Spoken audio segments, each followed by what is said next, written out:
Chapter 652. There was no such thing as an airtight wall in the world. The news of China Star Productions' actions had still spread to some people who were interested. Among them was Shining Star Productions, who had been curious about why Mo Xiaowan had bought the shell from China Star Productions. Hu Sheng, who had gotten what he wanted and had started directing and recording High Ability Challenge, was a little wary. He asked some of his old connections for information, but it seemed like his betrayal of China Star Productions was a little disgraceful. China Star Productions was now united and wanted to do a good job in the new program. His old connections were all hesitant and could not say anything useful. However, the higher-ups of Xingyao Productions had an idea. They started from Meng Fanqing's secretary. Although the information they got was limited, the name of the new show, The Limit Challenge, as well as the boss and producer behind it, Yang Yi, were all keywords that surfaced. The Limit Challenge? It must be the same program as ours. Different soup but not the same medicine.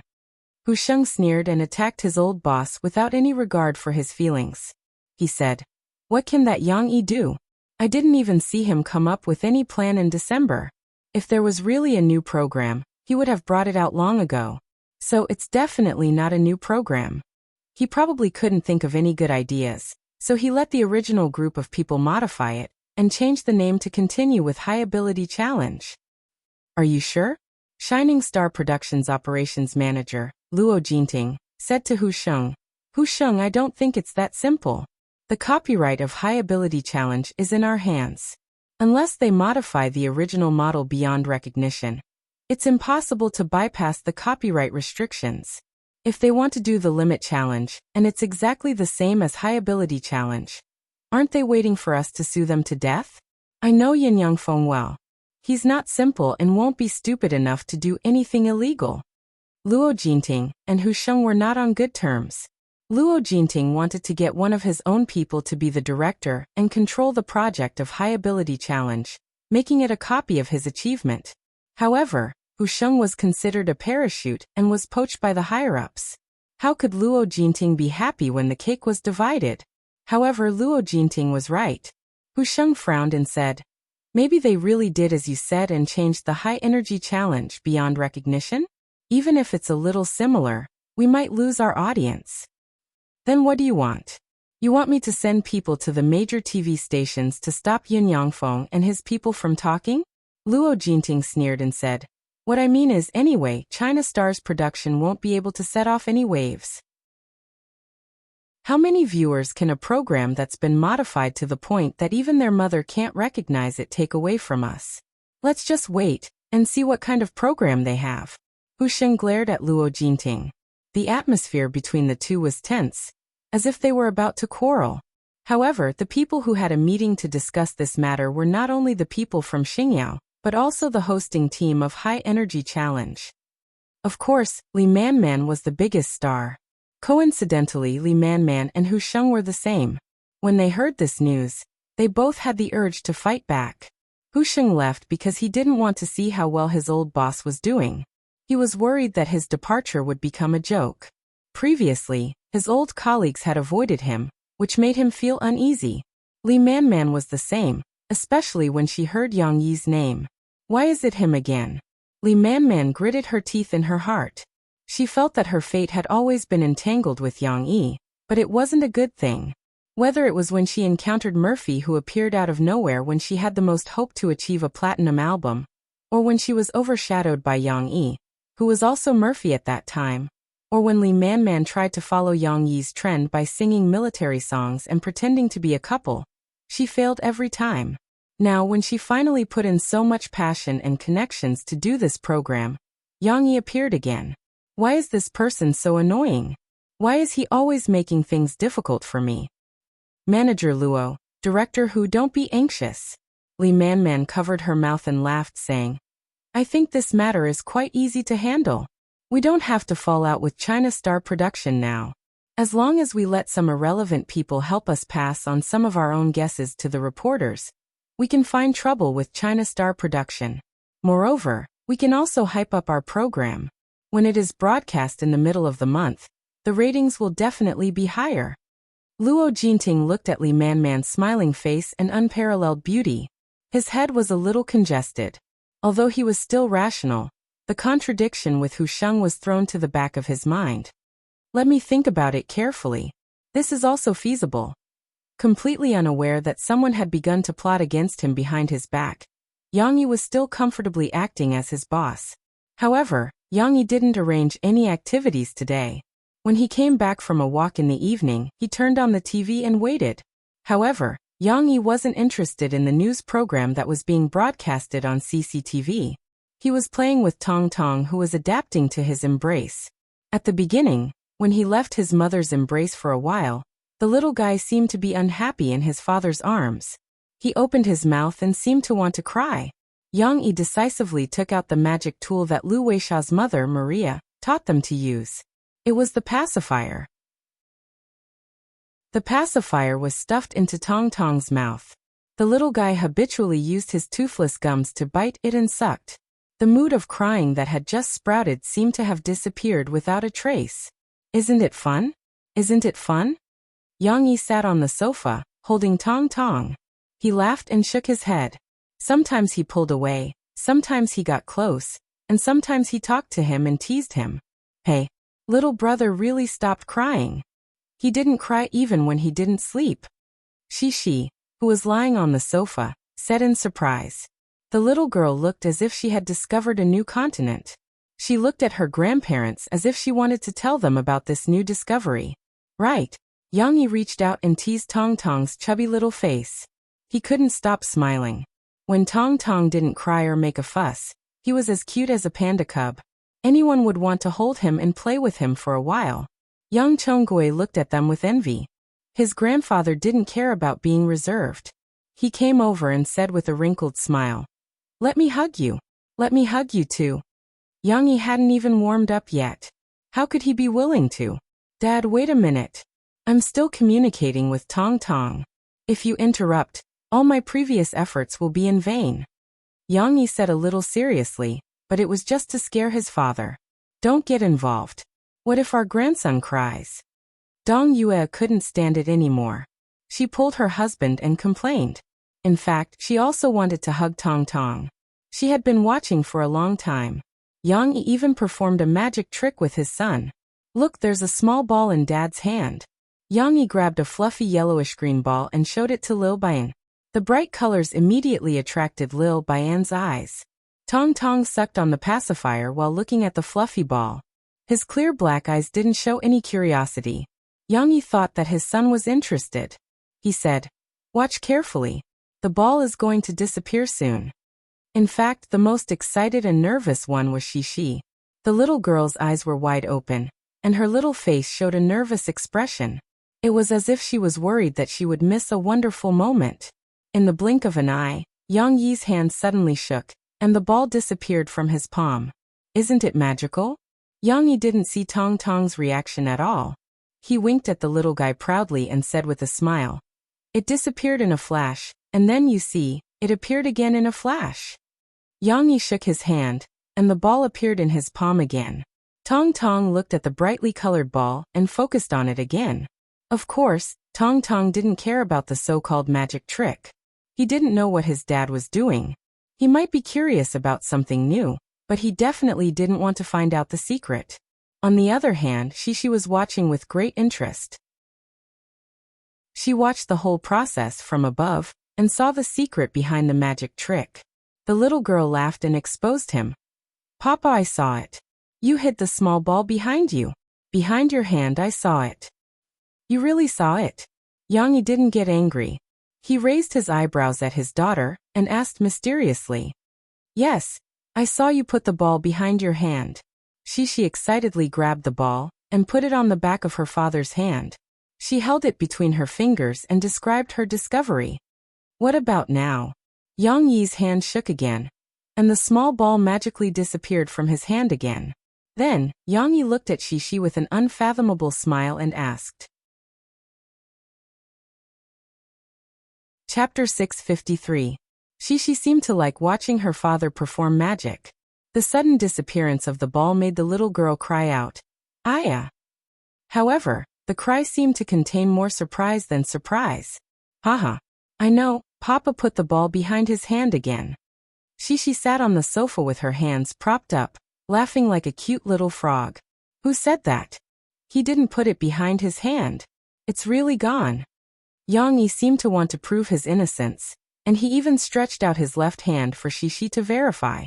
Shishi saw that the back of her father's left hand was empty, and her confident smile disappeared, leaving only confusion in her eyes. The little girl grabbed her father's left hand and looked at it over and over again.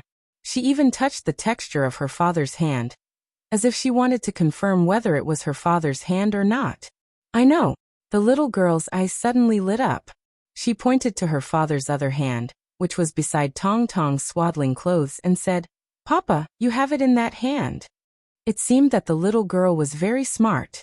However, her father was destined to perform magic to the end today. So how could she find out his flaw so easily?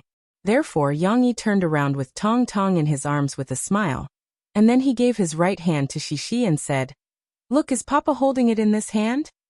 Shishi was surprised to find that her father's right hand was also empty. "Papa, why is it gone?" The little girl finally couldn't help but ask in confusion. "Guess." Shishi pouted her small mouth and said to her father, "I don't know. Papa, tell me." "Hey, wait, Shishi, there seems to be something in your ear." Yang Yi's surprise made Shishi stunned. At this time, Yang Yi stretched out his left hand again and pretended to touch Shishi's ear. Then he opened his hand in front of the little girl and said with a smile, "Look." The yellowish-green ball suddenly appeared in his father's hand. Shishi was both surprised and happy. She grabbed the ball with one hand, as if she was afraid that it would disappear again. She also grabbed her father's big hand with her other hand. However, she frowned and thought for a long time, but she still couldn't think of a reason. Why would little ball appear next to his ear? Amazing, right? This is called magic. Yang Yi smiled and asked. The little girl was not stingy with her praise. She looked at her father with admiration and said, "That's amazing. Papa, how did you bring the ball here?" Actually, when Yang Chonggui was watching Yang Yi deceive the naive Shishi with a trick, the corners of his mouth twitched in disdain. The old man felt that if he wanted to coax his granddaughter, he would have to put in some real effort. For example, the stone-throwing lock and the stone-catching lock, which he had played with Cece during the New Year last year. However, to the old man's surprise, the trick worked. Shishi's happy and worshipful expression made Yang Chonggui envious. "What's so strange about this? Little Yang Shi, come here." Yang Chonggui waved his hand and said casually, "Grandpa will also show you." Shishi's attention was attracted. She happily ran to her grandfather with the ball. Yang Chonggui also played Yang Yi's trick, but he played a little more tricks. For example, he asked Shishi to guess which hand he hid the ball in. However, Yang Yi was next to him. He smiled and pointed at Shishi. "Left hand, left hand, left hand." Shishi trusted her father very much. She happily jumped up, grabbed her grandfather's hand and opened it. Sure enough, little ball was there. "Yeah, I guessed right." The little girl was very happy. "Tai Zi, you unfilial son, don't tell anyone." Yang Chonggui scolded.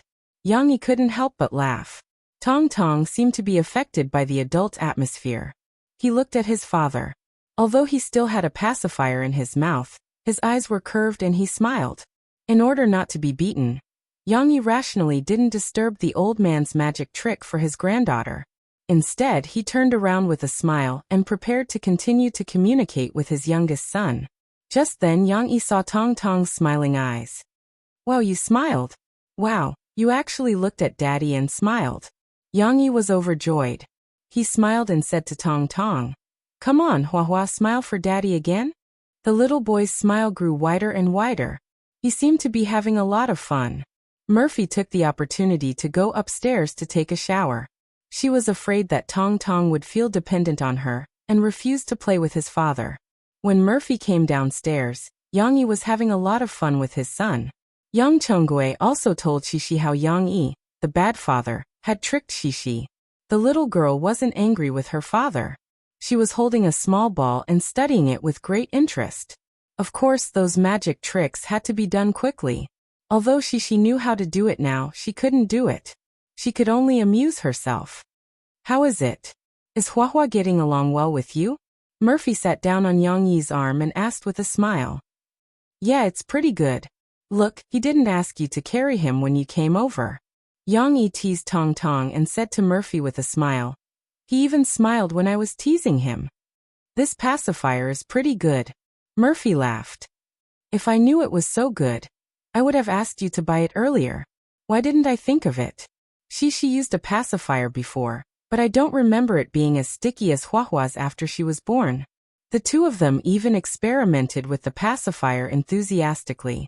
For example, they let Murphy hold the pacifier for a while before passing it to Yang Yi.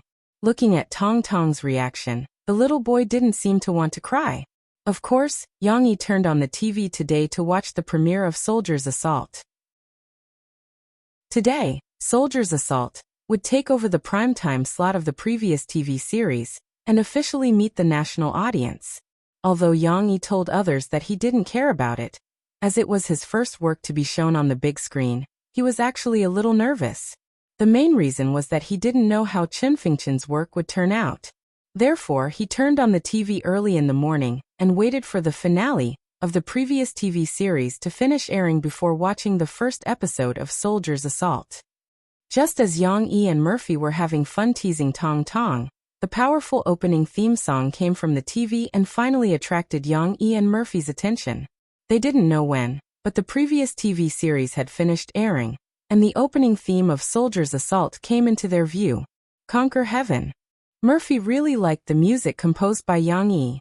She felt that the pure music was majestic and heart-wrenching, which made her admire Yang Yi's talent even more. Although Murphy didn't really resonate with men's passion, it didn't affect her appreciation of the music. Dad, Mom, look. This is a TV series based on the story written by Yang Yi. The background music is also written by Yang Yi. Do you like it? Murphy proudly stuck her head out from Yang Yi's side and introduced it to Yang Yi and Dong Yue. It was as if she was proud of Yang Yi's brilliance. Yang Chonggui looked at the hot-blooded military training scenes that flashed across the screen. He didn't say anything and just watched. Perhaps some of the scenes reminded him of the past. However, Dong Yue wasn't in the mood for leisure. She saw the opportunity and sat between Shi and Yang Yi with a smile. She reached out her hand and said, "Let me carry Huawei. You guys must be tired. Watch the TV. I'll take care of the kids." Chapter 654. Just like Yang Yi and his wife, there were many people who were waiting to watch Soldier's Assault. Many fans of Yang Yi's books, many loyal viewers of the CCTV TV series, and even some viewers who were attracted by the discussions of their relatives and friends were sitting in front of the TV. Of course, there were exceptions, such as Chu Qin. He was an ordinary bus driver. After a busy day, when he returned home, the only thought in his mind was to make a cup of hot tea, soak his feet, and then watch a football game comfortably. His 8-year-old son was trained by him, and he also had a strong interest in football. When Chu Qin was watching TV, his son also ran over excitedly and squeezed next to his father to watch the game together. "Have you finished your homework?" Chu Qin asked. "I'm done." The kid replied without hesitation, not taking his eyes off the book. However, today's AFC Champions League game started early.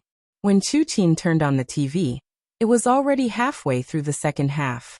After a while, the game ended. "That's it. Go and read." Chu Qin patted his son's head and smiled. "Look again." The little boy didn't give up. He didn't know if it was because he didn't have enough fun, or he wanted to avoid studying. Chu Qin drank tea leisurely and looked at his son pressing the remote control. He knew that there were no other games. All the leagues today had to make way for the game of the AFC Champions League, and the games in Europe and China that were broadcasted live would only start 2 hours later. However, the little boy pressed the remote control and unknowingly came to the central station. A piece of music that seemed to be chanting attracted his attention, and his finger that was pressing the next station couldn't help but stop. "What is this?" Chu Qin couldn't help but take a few glances, and he couldn't move his eyes away.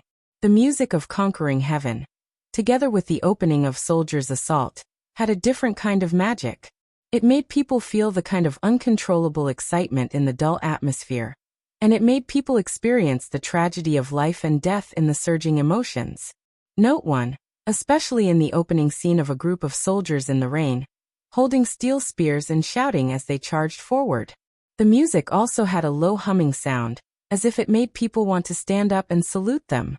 As the background music became louder and louder, strange human voices began to sing.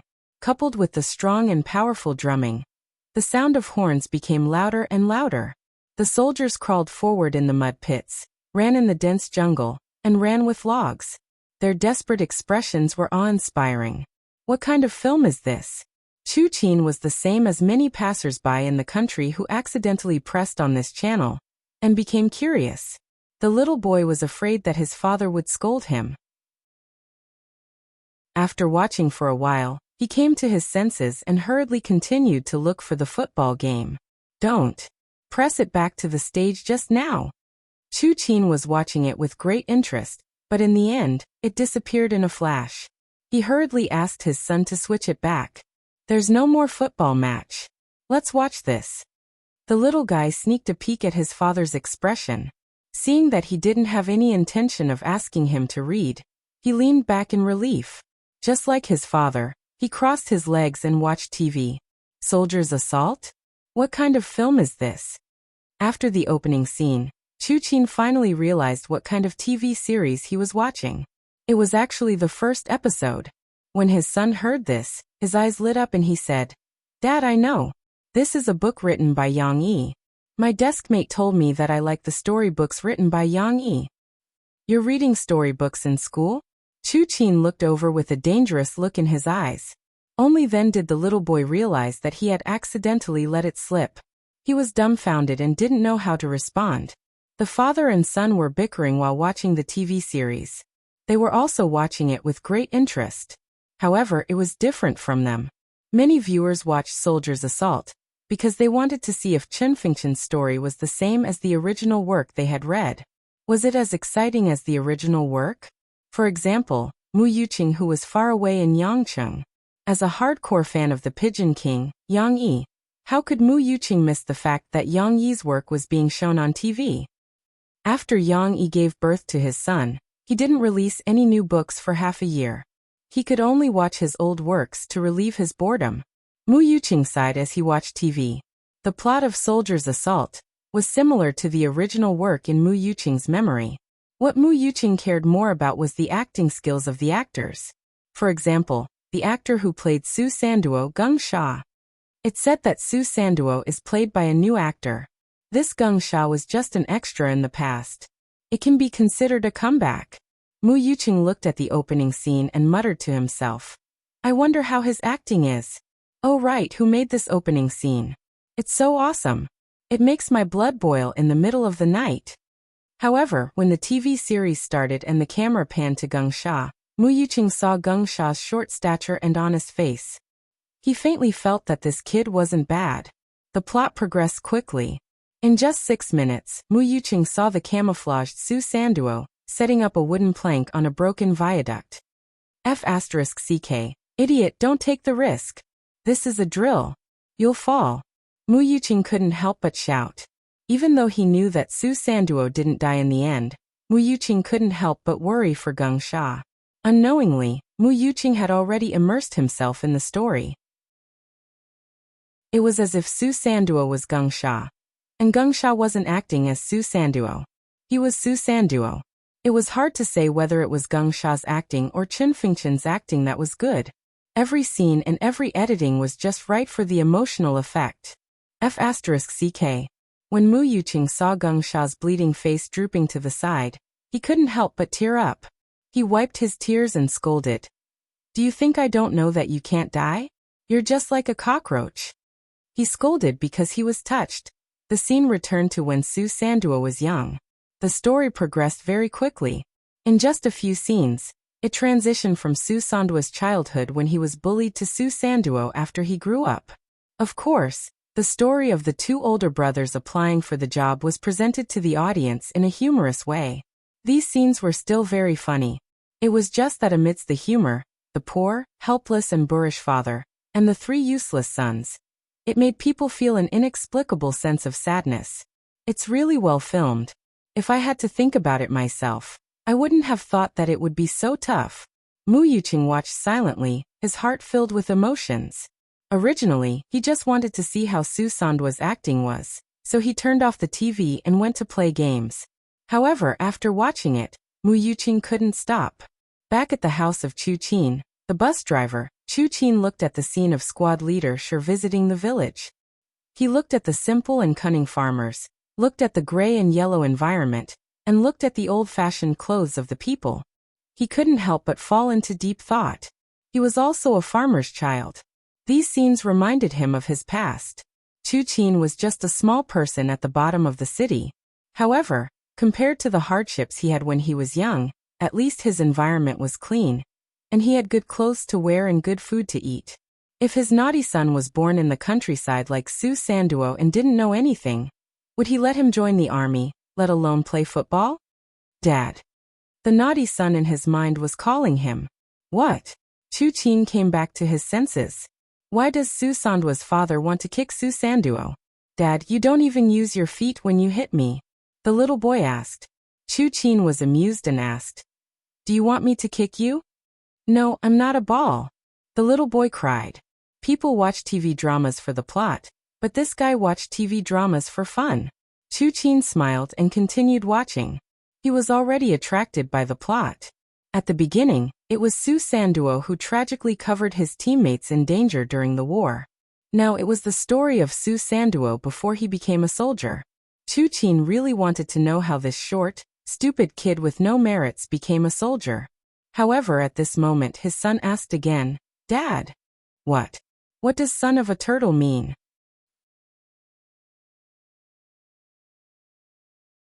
Chapter 655. There were many types of excitement in movies and TV dramas. The ups and downs of the plot, the grand and exciting scenes, the clashes between tough guys, or the humorous dialogue between the characters could all make for an exciting scene that made people want to linger on. However, the thing that could make people reminisce and yearn for the most was the true feelings that moved people. Soldier's Assault was a show for men, so it should be a hot-blooded TV series. However, after the first episode, the audience who had never watched the original novel and already had an initial impression of the show from the name of the show came back to their senses. That wasn't right. This show didn't seem to have the hearty battle scenes that they had imagined. Instead, it presented more of the psychological activities of the characters. What moved them and made them forget the time was the entanglement of fate and the revelation of true feelings between Su Sanduo, his father, the village chief, Chung Kai, squad leader Shi, and so on. Of course, most of the audience didn't think that much.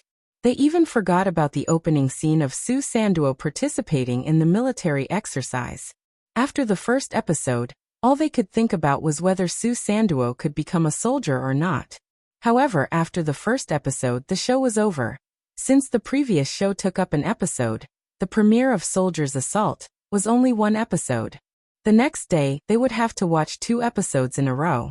However, the ending of the plot was driving them crazy. If squad leader Shi persuaded Su Sanduo's father to agree to Su Sanduo not becoming a soldier, would Su Sanduo still have a chance? With this thought in mind, the audience turned off the TV gloomily. Motherf *Ker after watching Soldier's Assault, they couldn't watch any other shows.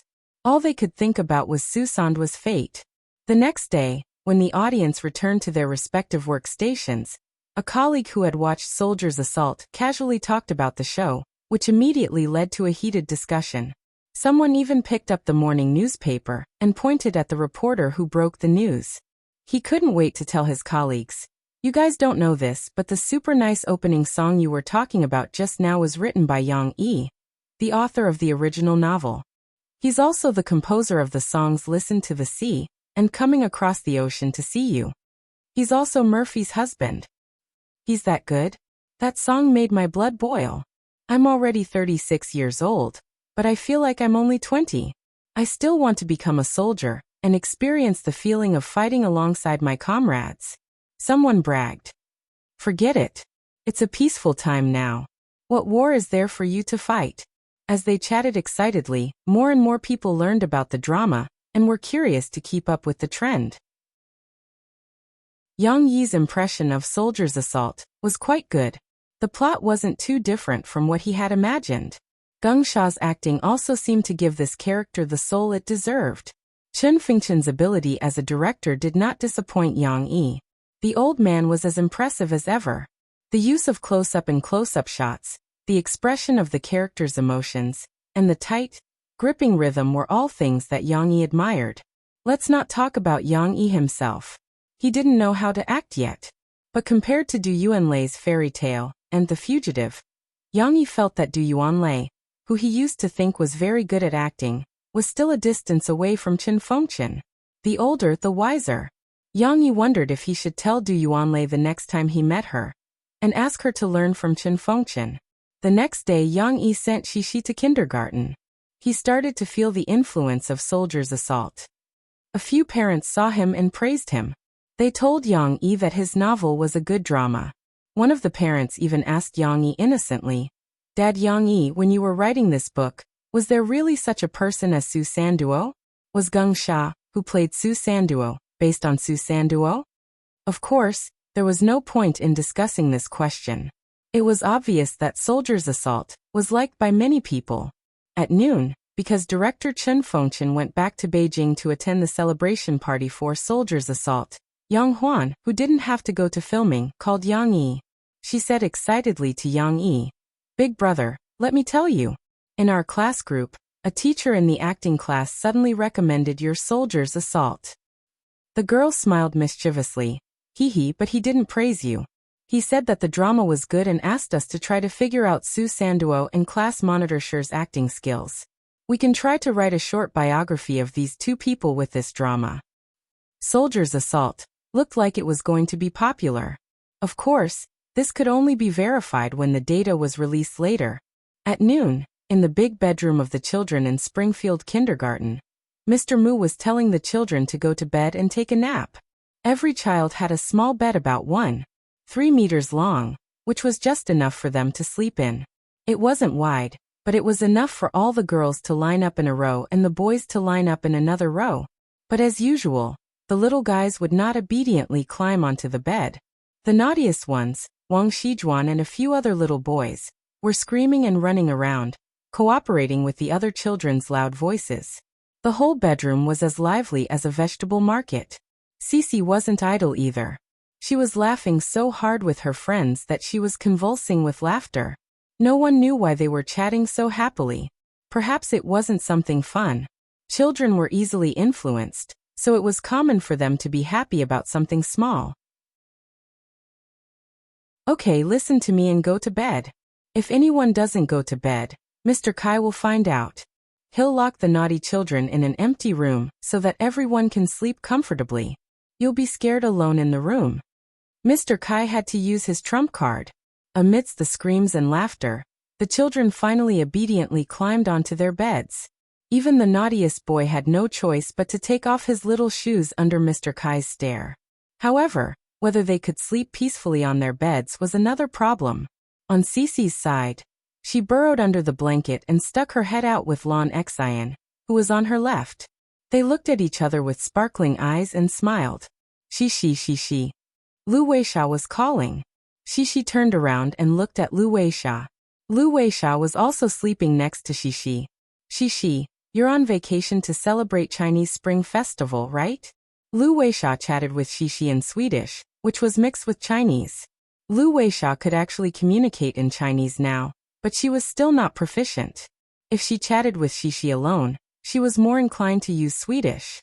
Shishi's Swedish was quite fluent. After many rounds of practice, her vocabulary had become much richer. Perhaps this little girl really did have some talent for languages? "Yes," Shishi said excitedly. "I'm going to go back to the countryside with Papa. Grandpa and Grandma's house is so fun. There are so many cute animals and piglets. But I'm not celebrating Chinese Spring Festival. My father is on vacation, but we can't go back to Sweden to play." Lu Weisha felt that she would be very lonely during this holiday, so she said disappointedly. "Then what should we do?" Shishi was worried about her little friend. "I don't know. My father said that we can travel. My mother also said that we can play. I don't know." Lu Weisha pouted and said, "But I don't like to play with adults. I want to play with you." "I want to play with you too."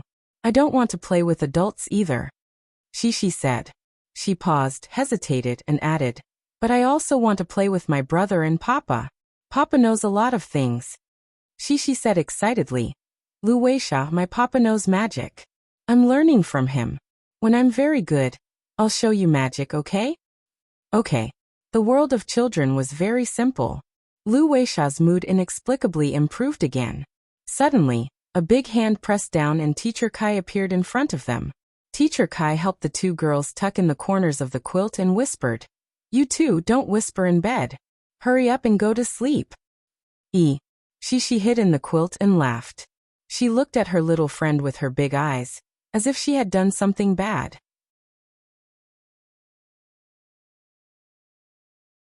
Chapter 656. Assault of the Soldiers was really a hit. This TV series that had no big-name stars, no eye-catching beauties, and no lingering love, had a viewership rating of 3.7% on the first day, and by the second day, it had climbed to 6.2%. Boosted by good reviews, Soldiers Assault's ratings peaked at 9.7% within a week of its broadcast. The average ratings also broke through 7%. Of course, that was not the limit of the series. Chun Fengchen, who was filming Drawing Sword, had also sent several actors from Soldiers Assault to participate in some variety shows to tell their stories during the filming. This allowed more viewers to understand Soldiers Assault, and let many of the older viewers realize how difficult it was to film the show. In fact, the old master had even produced an interview episode with a Central TV interview program. Although it was recorded in advance, the scenes of some of the main actors going to the military camp for military training before filming began still touched many of the old viewers. "If I don't act well, I'll be letting down my comrades." Gung Sha said those words with tears in his eyes when he left the army. That scene reminded many of the older viewers of Su Sanduo, who went from being a coward to a fighter in the TV series. They were so touched that they decided to persevere and continue to follow him. Let's not talk about Soldiers Assault. On the internet, a video went viral. At the same time, a childish song went viral. "Pig, you have 2 holes in your nose. You still have snot when you have a cold. Cow cow." The children's tender singing and the childlike innocence in the song moved many viewers. Although it was just a performance by kindergarten children, and there wasn't much to see, this song was unexpectedly pleasant to listen to. In the beginning, before the song became popular, people who accidentally heard it from their friends could not help but laugh and ask their friends, "Who wrote this song? It's so funny. Isn't the songwriter too talented?" Of course, those who wanted to find out could still find the answer. After all, public information could be found on the Copyright Association's website, such as the names of the children who sang the song, as well as the name of the person who wrote the song, Yang Yi.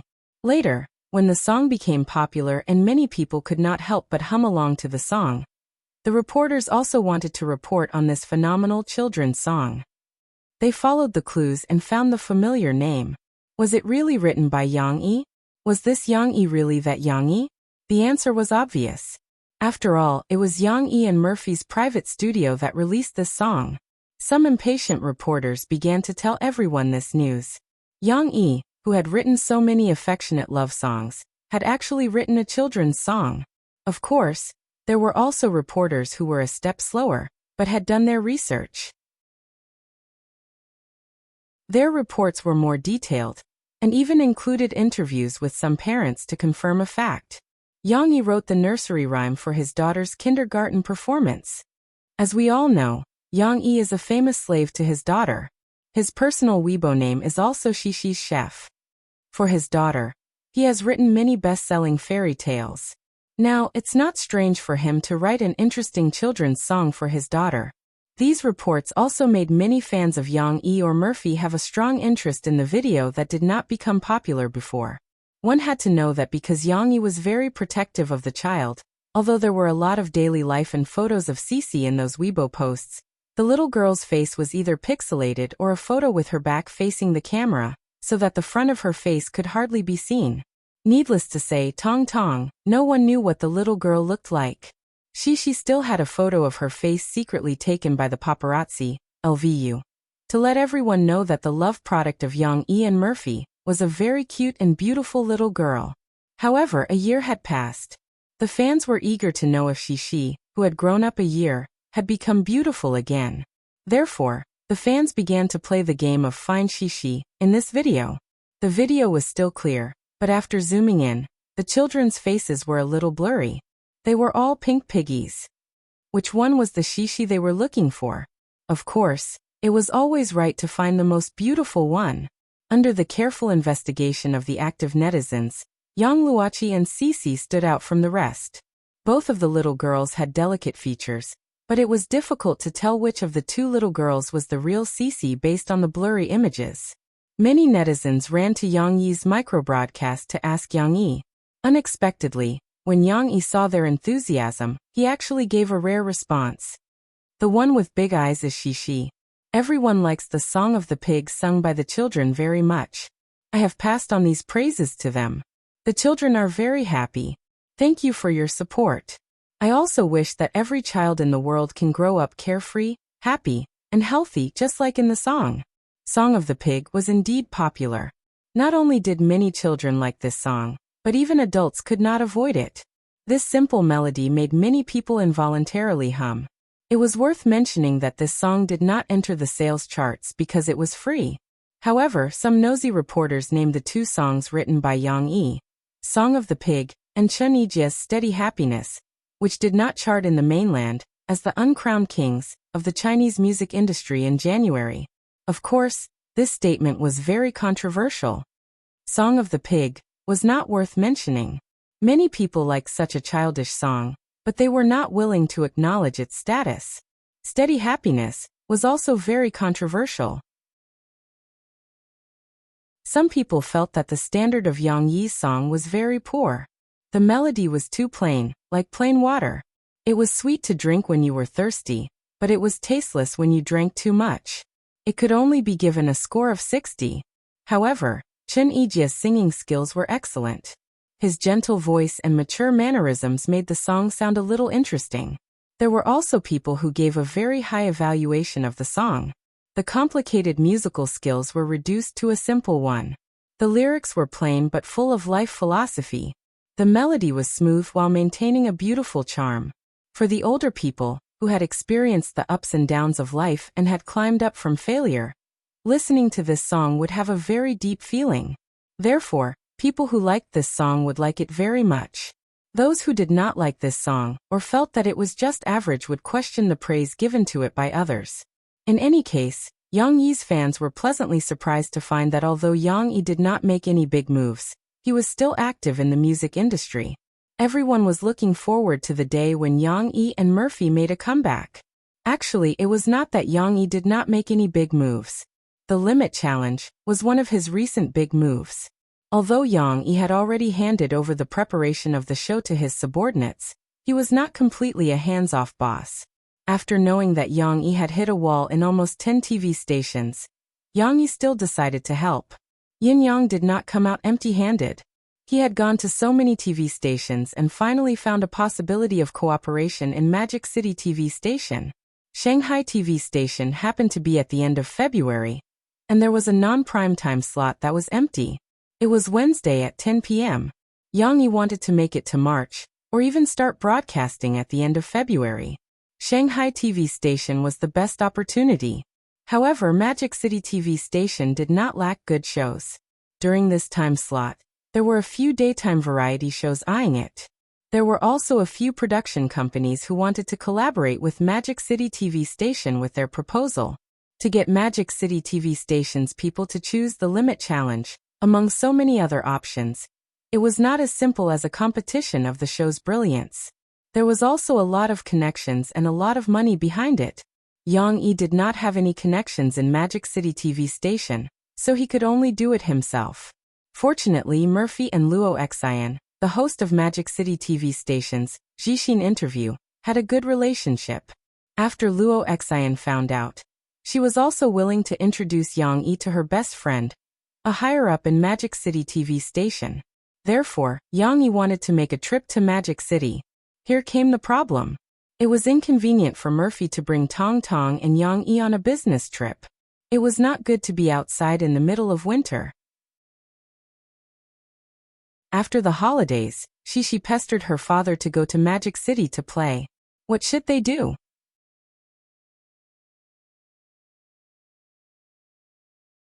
Chapter 657.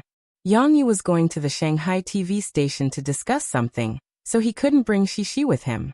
However, since he didn't bring Shishi, the little girl put on an aggrieved look, which made Yang Yi's heart ache. In addition, if Shishi didn't go, Murphy would have to take care of the two children at home. Even if her grandparents were there, Shishi's bathing and sleeping would still be taken care of by her parents.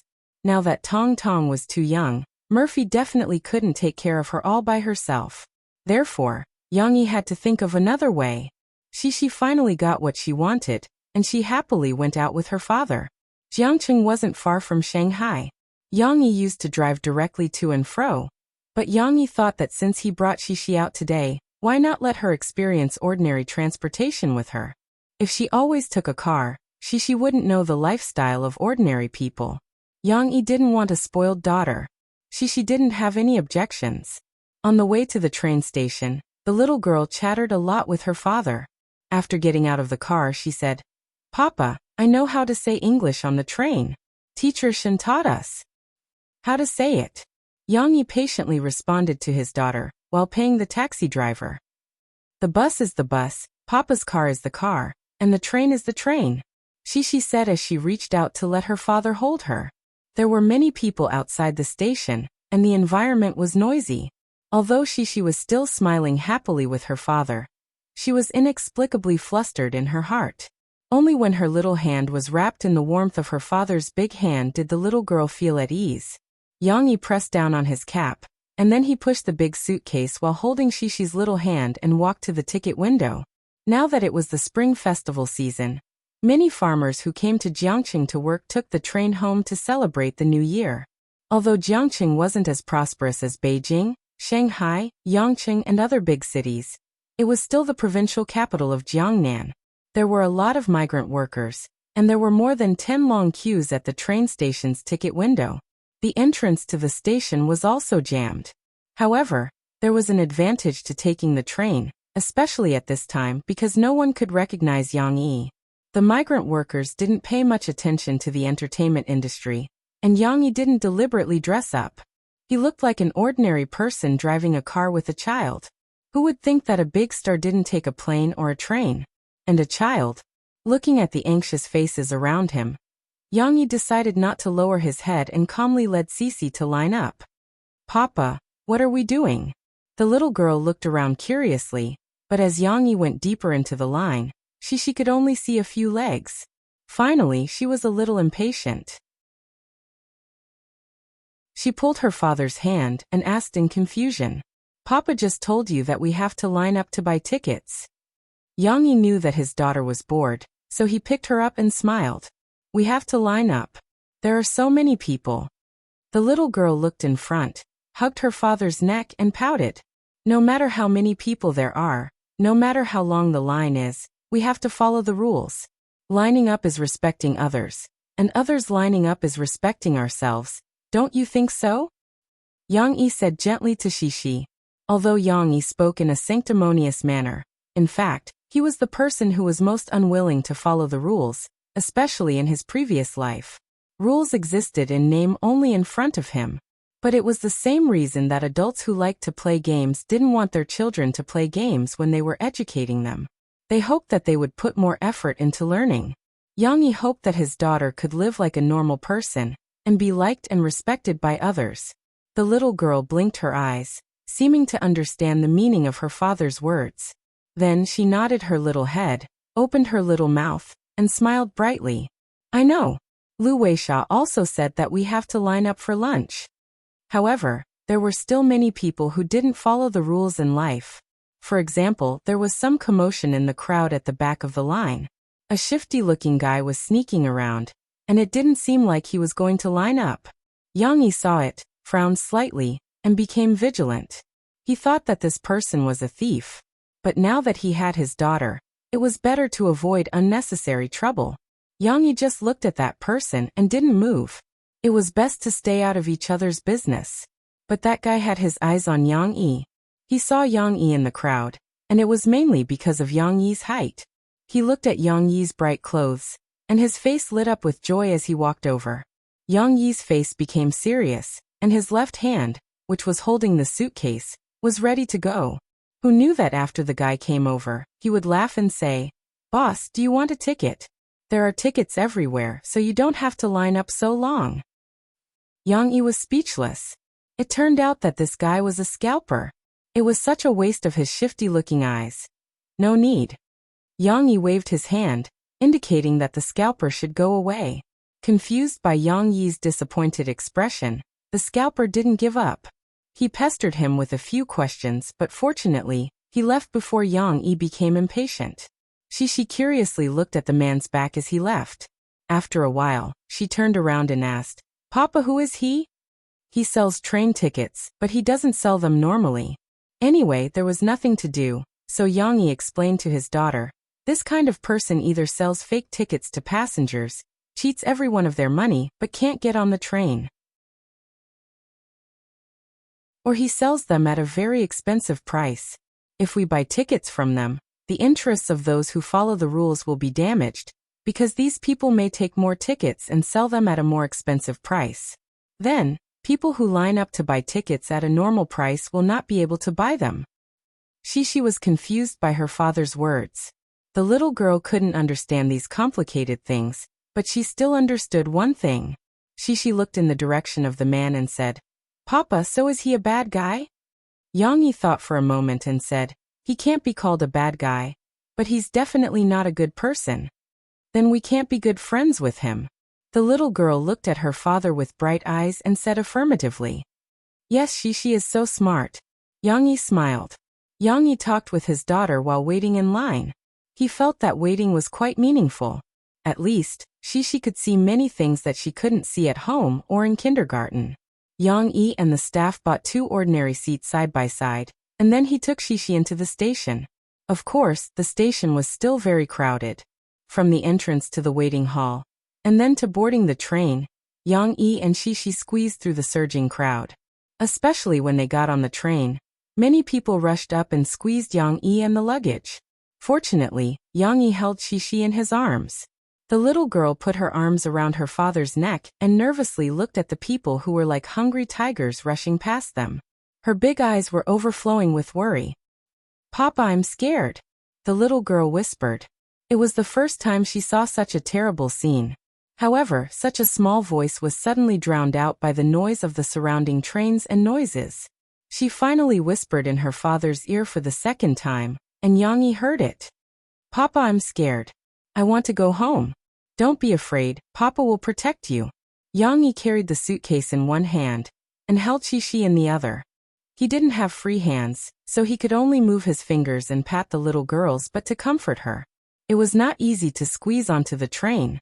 The aisles, the junction of the carriages, and the door of the bathroom were all crowded with people.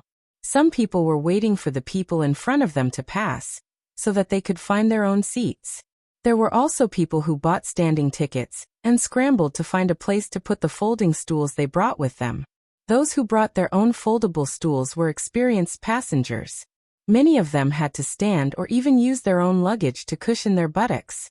Shishi leaned on her father's shoulder, and looked at these people curiously with her big eyes. She must have a lot of questions in her heart to ask her father, but now was not the time to talk. They had to find their own seats. "Brother, move forward, don't stay still." Yang Yi had to shout and move forward with difficulty. Finally, they arrived. Yang Yi flipped through the ticket in his hand and glanced at it. Then he looked at the 2 people in his seat. 6th carriage, 1703, 1704. "Brother, you found the wrong seat, right?" Yang Yi narrowed his eyes and looked at the 2 people sitting in his seat and said.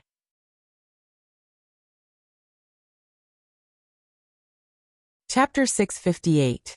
There was indeed some chaos in the world where darkness and gray intertwined, such as pickpockets in train stations and various disputes caused by occupying seats on trains. When Yang Yi saw 2 people sitting in his and Shishi's seats, he couldn't help but think of those rascals. Therefore, when Yang Yi took out his ticket and identified it with the other party, he was already prepared to use force to solve the problem. However, although there were indeed some rascals in the world, Yang Yi didn't encounter any today. Just like the scalper whom he mistook for a pickpocket, Yang Yi was destined not to have a chance to show his power today. Ah, yes, your seat. The two young men stood up awkwardly. Please sit, please sit. When they passed by Yang Yi, they whispered and complained to each other. It's all your fault. You chose the seat. Everyone else bought a ticket. How would I know? Why don't you choose? Really? It turned out that these two young men weren't rascals, but passengers who wanted to take advantage of the standing ticket. The price of a standing ticket was the same as the price of a hard seat. If one could buy a hard seat, most people wouldn't buy a standing ticket. However, Yang Yi's ticket was different. When he arrived at the station, the ordinary hard seats had already been sold out, leaving only some tickets for soft seats. Of course, the tickets for soft seats were much more expensive than the hard seats. Many people couldn't bear to spend the money, so they went to buy standing tickets. These two young men were among the smarter ones who bought standing tickets. They probably ran over to the soft seats to try their luck. If they were lucky enough to sit on the soft seats that no one bought, they could save themselves the pain of standing in the narrow aisles for a few hours with others. However, they were unlucky. They sat in Yang Yi's seat. When they got up, the rest of the soft seats were all occupied. There must be other people who came to try their luck. They could only helplessly carry their luggage and stay in the aisle. Yang Yi looked at their backs, shook his head gently, and ignored them. He let Shishi sit in the car first, and then he stuffed the suitcase into the luggage rack before sitting next to his daughter. After the little girl sat down by the window, she excitedly twisted her little butt and leaned against the window to look out. There was another train parked opposite the train, but there were still passengers waiting to get off. People poured out of the long train, and then gathered into a long black line. This scene was quite spectacular, and Shishi couldn't take her eyes off it. Shishi, come drink some water. Yang Yi took out Shishi's small kettle from his backpack, and poured some hot water for the little girl with the lid. He asked her to turn her head around and handed it to her. Sisi turned her head and took the lid of the pot. Drink slowly. Try the temperature first. It might be very hot, Yang Yi warned. Papa, there are so many people on that train. The little girl looked at the hot water and didn't dare to drink it. She first told her father about her discovery. Well, yes, it arrived at the station. These people are coming back to Jiang City. However, there are also many people on our train. Didn't you see when you got on the train? Yang Yi said with a smile. I saw it. There are so many people that Papa is going to be squashed. Fortunately, Papa is strong. Shishi was so happy that her eyes were curved. Let me teach you a sentence to describe many people. You can say that there are too many people, just like dumplings, they are all crowded together. Yang Yi said to Shishi with a smile. Do you remember the dumplings we ate during the festival last time? A lot of dumplings are crowded together. Think about it, isn't it very similar? Dumplings. The little girl thought this word was very funny. The train slowly started. The current train was not as clanking as the green train more than 10 years ago. It didn't make so much noise, only a little fluctuation. Shishi looked out of the window at the buildings that were moving backwards. This novel scene made the little girl unable to move her eyes away. Well, look at it after you drink the water. Your water will be completely cold soon. Yang Yi had to urge her. Sisi was still very obedient. The little girl's two small hands held the lid of the pot, and her small red mouth was placed on top of it. She took small sips, and the warm water was finished in a short while. Do you want more? Yang Yi asked with a smile when he saw her unsatisfied look. Yes. The little girl nodded. She was really a little girl made of water. She usually drank a lot of water, but there was also an advantage. Her skin was very tender and smooth like her brother's. Even in winter, it still looked like water could be squeezed out of her skin. After Yang Yi let Shishi drink the water, he twisted the lid of the pot, and turned his head to see two aunties on the opposite seat looking at his daughter with a smile.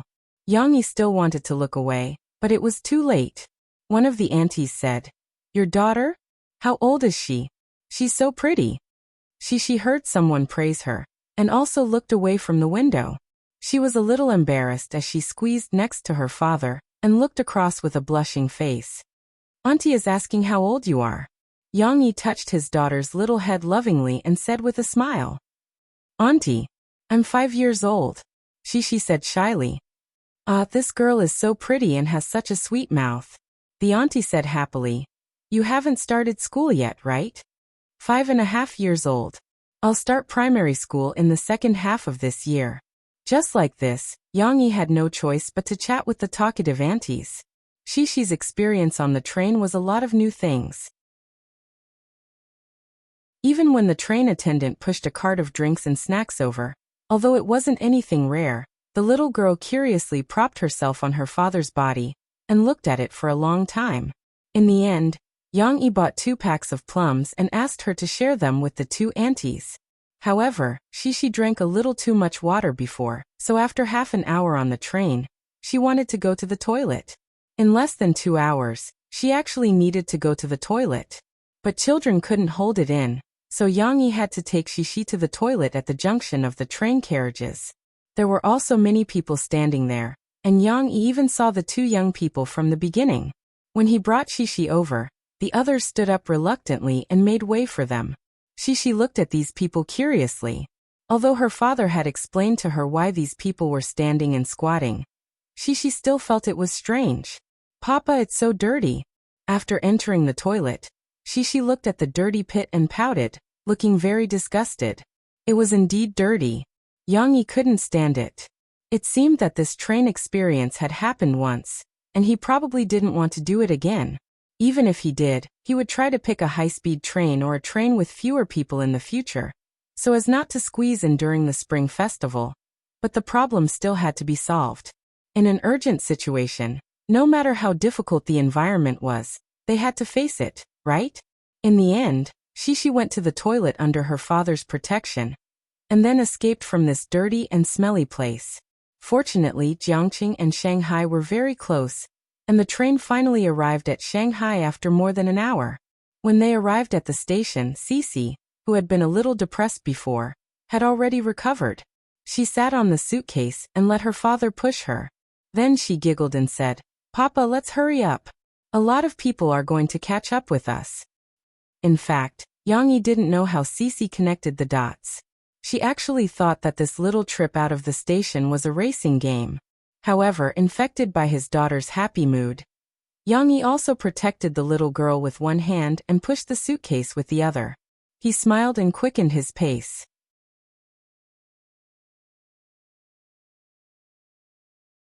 Chapter 659. Of course, Yang Yi's main purpose in coming to Magic City this time was to discuss the limit challenge with the people from Magic City TV station. Therefore, after meeting up with Yin Yangfeng at the TV station, Yang Yi asked Yin Yangfeng's female assistant to take care of Shishi. Then he and Yin Yangfeng met her best friend under Luo Xian's lead. Luo Xian's best friend was Magic City TV station's deputy director, Lady Cui Jilin. Deputy Director Cui was about 50 years old, but she maintained herself well. Although she did not look like she was in her 30s like Luo Xian, there were no wrinkles around her eyebrows. Her face was rosy, and she looked graceful when she smiled. Obviously, she and Luo Xian had the same hobbies and topics when it came to fashion and skincare. However, public and private matters were private. If Yang Yi's The Limit Challenge wanted to grab the vacant primetime slot in an environment surrounded by wolves, they had to prove the value of their show to the other party. Only then would Cui Jilin fully support The Limit Challenge's promotion in Magic City TV station. Just like before, Yin Yangfeng was eloquent. He came to talk about The Limit Challenge's model and selling points to Cui Jilin.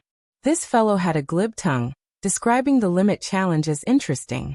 Cui Jilin sat there and listened, all her attention drawn by the proposal. Manager Yin, I admit that the show you're talking about is interesting and has a certain possibility of success, but I still have a question. Cui Jilin put down the proposal in her hand and asked, how can you ensure that Magic City TV station and China Star Productions can both obtain good benefits for this show? After all, it's a brand new show. Saying that it's exciting is just empty words. I need to convince others, So why don't we give this opportunity to other shows? For example, Celebrity Kitchen Challenge during the daytime. Cui Jilin wasn't joking. She said seriously, I'm not afraid to tell you that the station values this show very much because it's the best daytime show. The ratings are stable, and it's well received by the audience.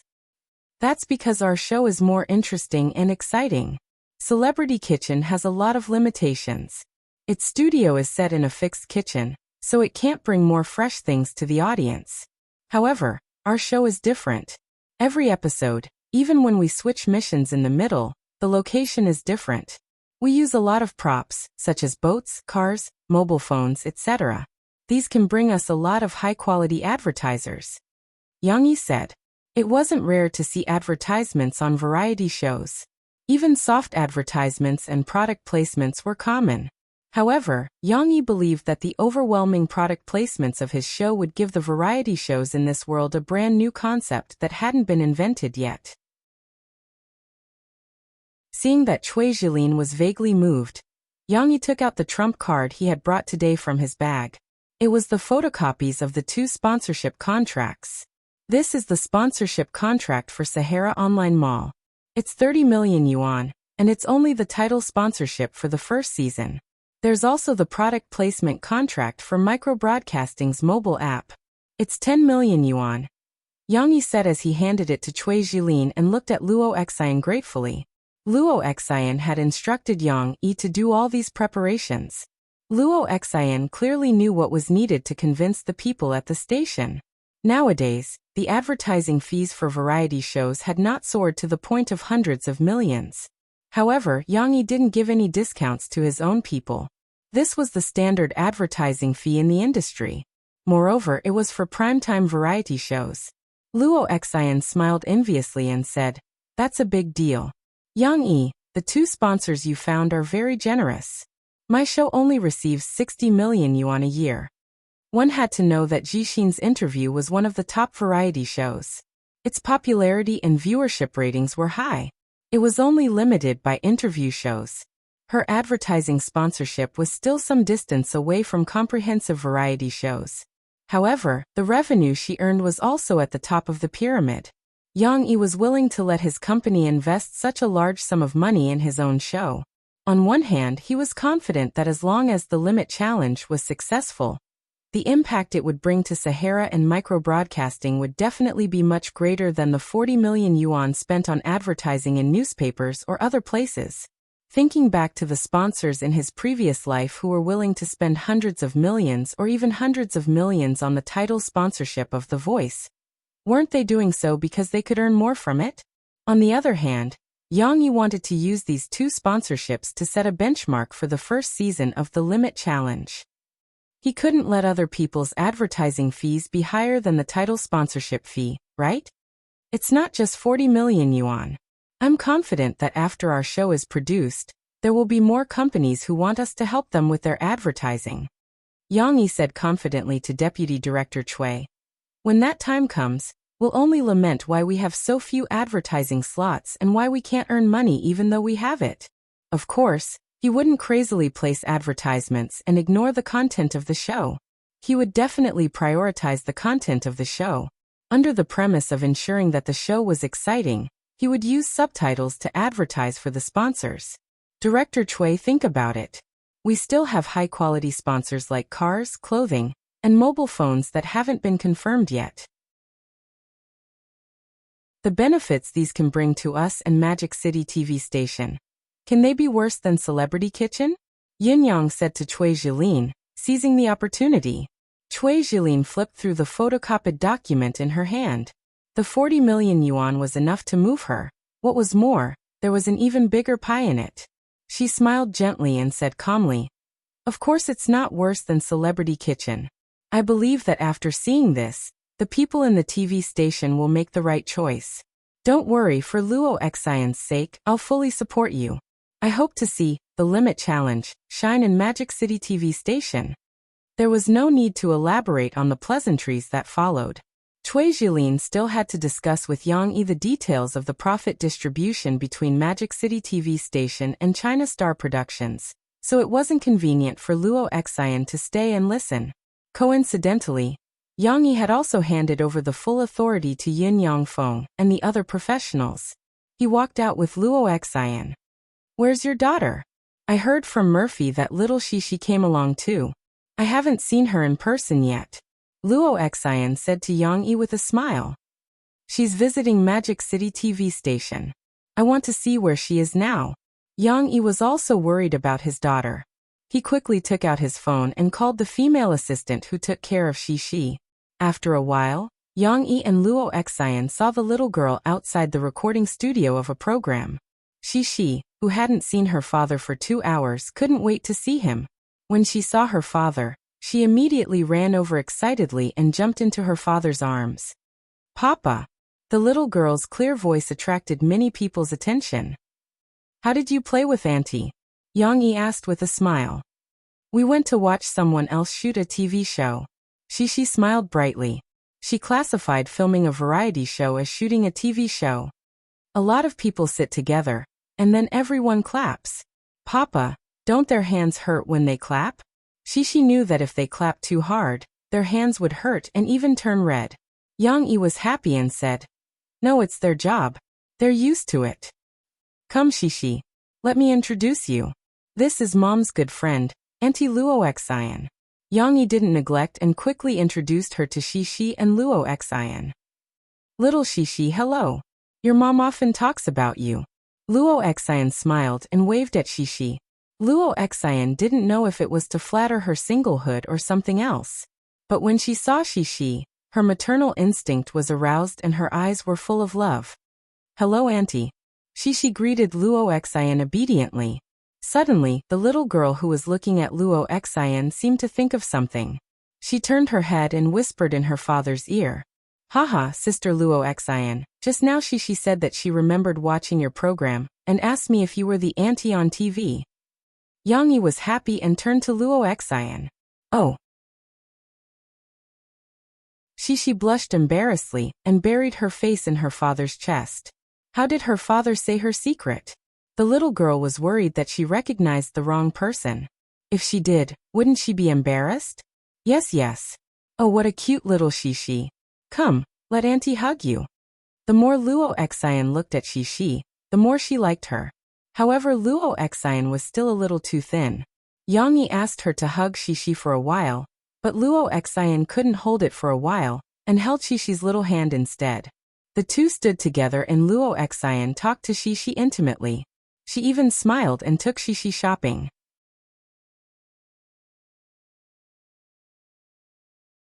Chapter 660. Yang Yi and Cece took the high-speed train home the next morning because they had to treat Luo Xian and Deputy Director Cui to dinner that night. Things went quite smoothly, and Cui Jilin would help to persuade them. They believed that with benefits and favors, it wouldn't be a big problem for the limit challenge to get this time slot. The rest would be left to Yin Yangfeng to follow up. Yang Yi was rushing home to take care of his wife and child. However, there were still some twists and turns. On the night when Yang Yi returned home, he was sitting in the living room watching Soldiers Assault with Yang Chongguei. The old man was very interested in this TV series. Suddenly, Mo Shaowan sent him a few reports and an interview video. It was not convenient for Yang Yi to disturb Yang Chongguei regarding work matters, so he took his phone to the side hall to watch. Xingyao Productions had suddenly launched an attack. They had complained to the media that Zhongxing Productions was under the control of the law, and had made a show similar to their High Ability Challenge. The name of the show had even been exposed. It was called the Limit Challenge. The similarity of the names was a strong support for their argument.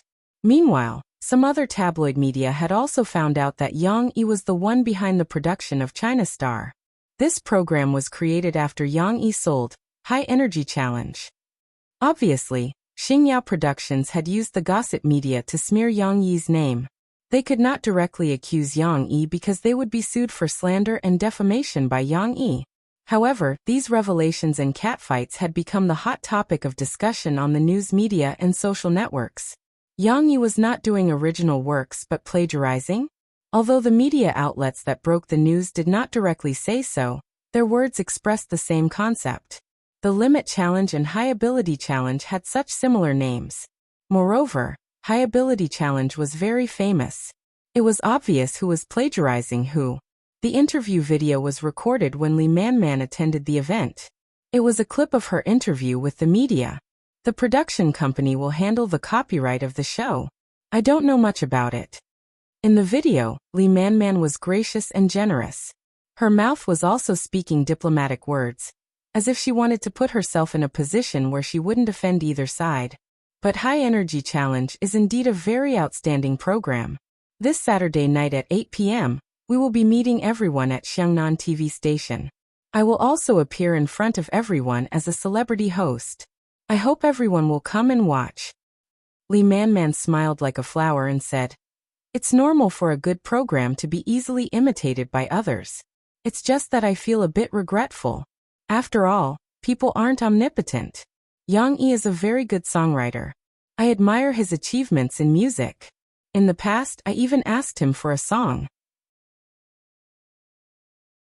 It's a pity that he doesn't want to develop his career in music and produce more classic works. He's half-hearted. One moment he's busy writing a book, the next he's busy doing this and that. He's even distracted by trying to produce results on variety shows. That's obviously impossible."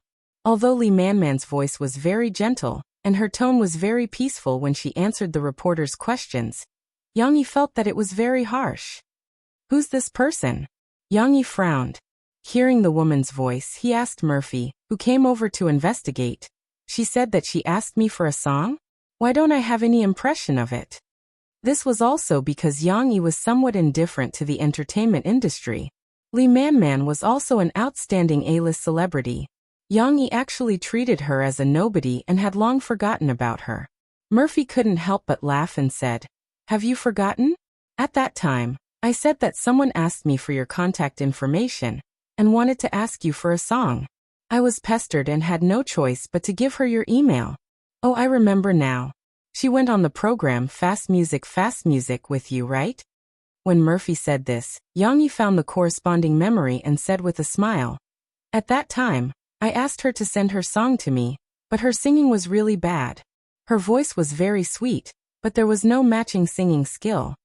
When Murphy heard Yang Yi say that Lee Man's voice was very sweet, her mouth twitched slightly.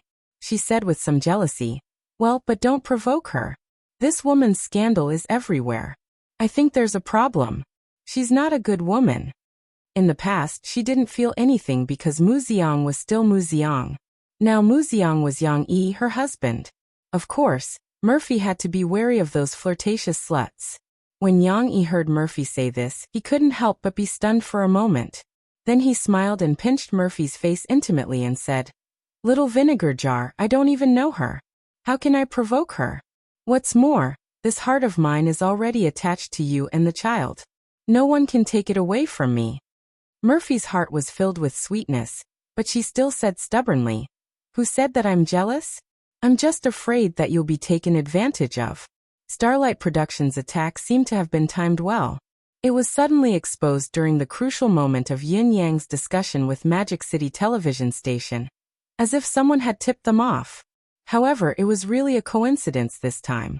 Starlight Productions had chosen this time to hype up this news, of course, to promote the upcoming broadcast of High Ability Challenge. It would be best if they could have a war of words with the people from Zhongxing Productions. The livelier it was, the more advantageous it would be for them.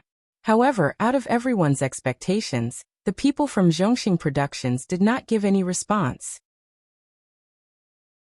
Even when the reporters went to Mo Xiaowan and Phoebe's studio, no one commented on this matter. This was very strange. Starlight Productions made a fuss for a while, feeling extremely awkward. It was as if they had completely fabricated an imaginary enemy and were singing a one-man show by themselves. They criticized Zhongxing Productions verbally and in writing, humming, "I'll turn a blind eye to your performance," and calmly doing what they were supposed to do. This mysterious attitude made Hu Sheng, Lee Man, Luo Jinting, and the rest feel slightly uneasy. It was as if a storm was coming. The world was covered by dark clouds. The oppressive atmosphere was brewing an explosion that could split heaven and earth. They did not guess wrongly. Zhongxing Productions was waiting for the opportunity to explode. Other than Yang Yi, who was dealing with the people from Magic City television station, Yan Tao and Ren Min were not idle either. They discussed with their subordinates for a long time, and finally came up with a list of celebrity host candidates for Yang Yi. Jie Yuchen, Ma Jianwei, Sun Jinyue, Dan Hongkui, Yuan Yan. Who are these people? Asked Yang Yi. Yan Tao and Ren Min looked at Yang Yi strangely. They were also very depressed. These were all celebrities in the entertainment industry. Those who watched TV and movies often knew. Yet Yang Yi still asked who they were. Of course, they could not expose their boss's scars, so they explained to Yang Yi helplessly. Jie Yuchen is an actor, a very famous TV drama actor. He acted in director Chen Fengchen's The Capital City, and last year's Great Chu's Palace, as well as other popular TV dramas. Ma Jianwei and Jie Yuchen are the same. They have acted in many TV dramas. Relatively speaking, Ma Jianwei has acted in more TV dramas because he doesn't pick the main or supporting roles. Jie Yuchen only acts as the main lead. Sun Jinyue is a movie actor. He has won the Best Actor award and has acted in. Dan Hongkui is also an actor. However, compared to Teacher Sun, his roles are more down to earth. Because of his ordinary looks, he can't act in those roles that require more of an image. However, under Teacher Sun's performance, many small roles at the bottom of society have left a deep impression on the audience. Yuan Yan is a teacher at Shanghai Drama Academy. However, he also acts in some TV dramas and some variety shows. His EQ and IQ are very high. This is the unanimous evaluation of the industry. When talking about Yuan Yan, Renmin couldn't help but add, he is a little similar to you, Yang Yi. They are both very good at cooking and are famous for being good men who love their wives and children. Why were these people a little similar to the hosts of The Limit Challenge in Yang Yi's previous life?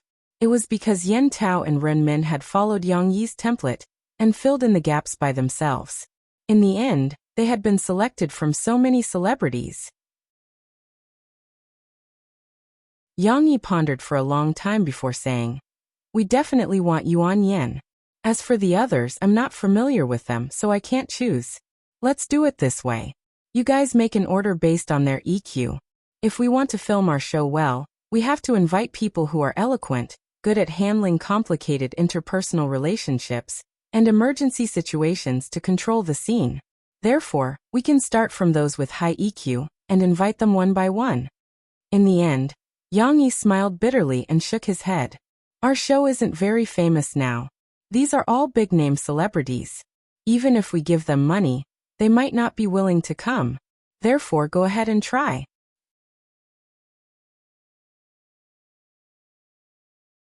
Chapter 661.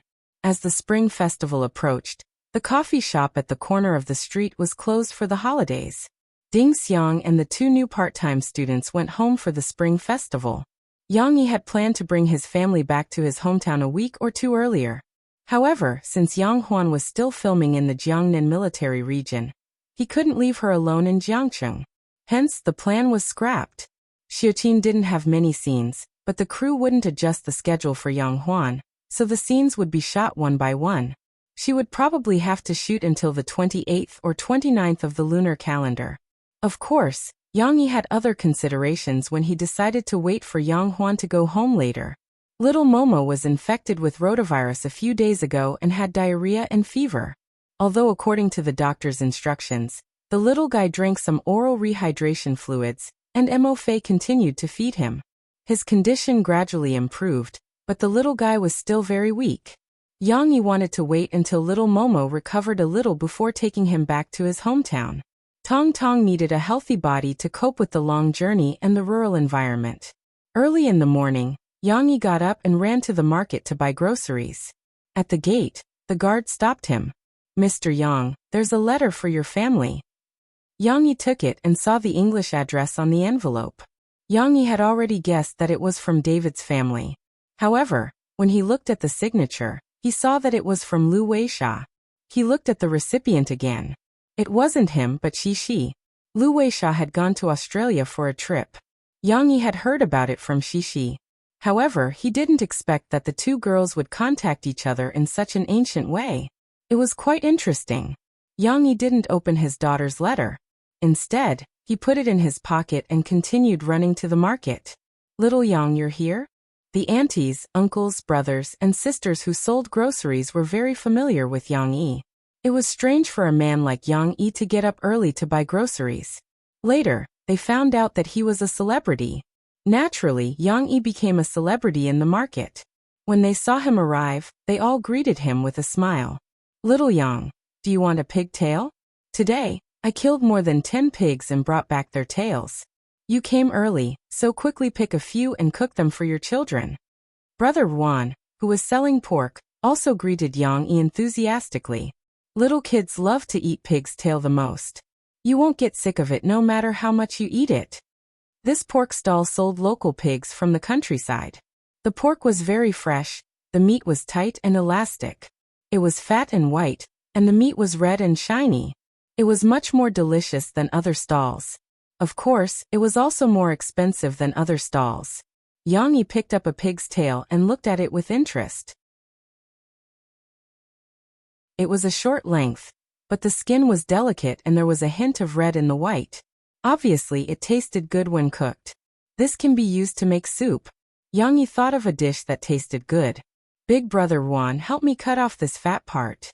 Yang Yi gestured at the fat behind the pig's tail and said, Hey little Yang, how can you do business like this? Brother Wan chuckled. Yang Yi ignored him and picked up 3 pigs' tails and threw them on his scale. He smiled and said, Same old rules.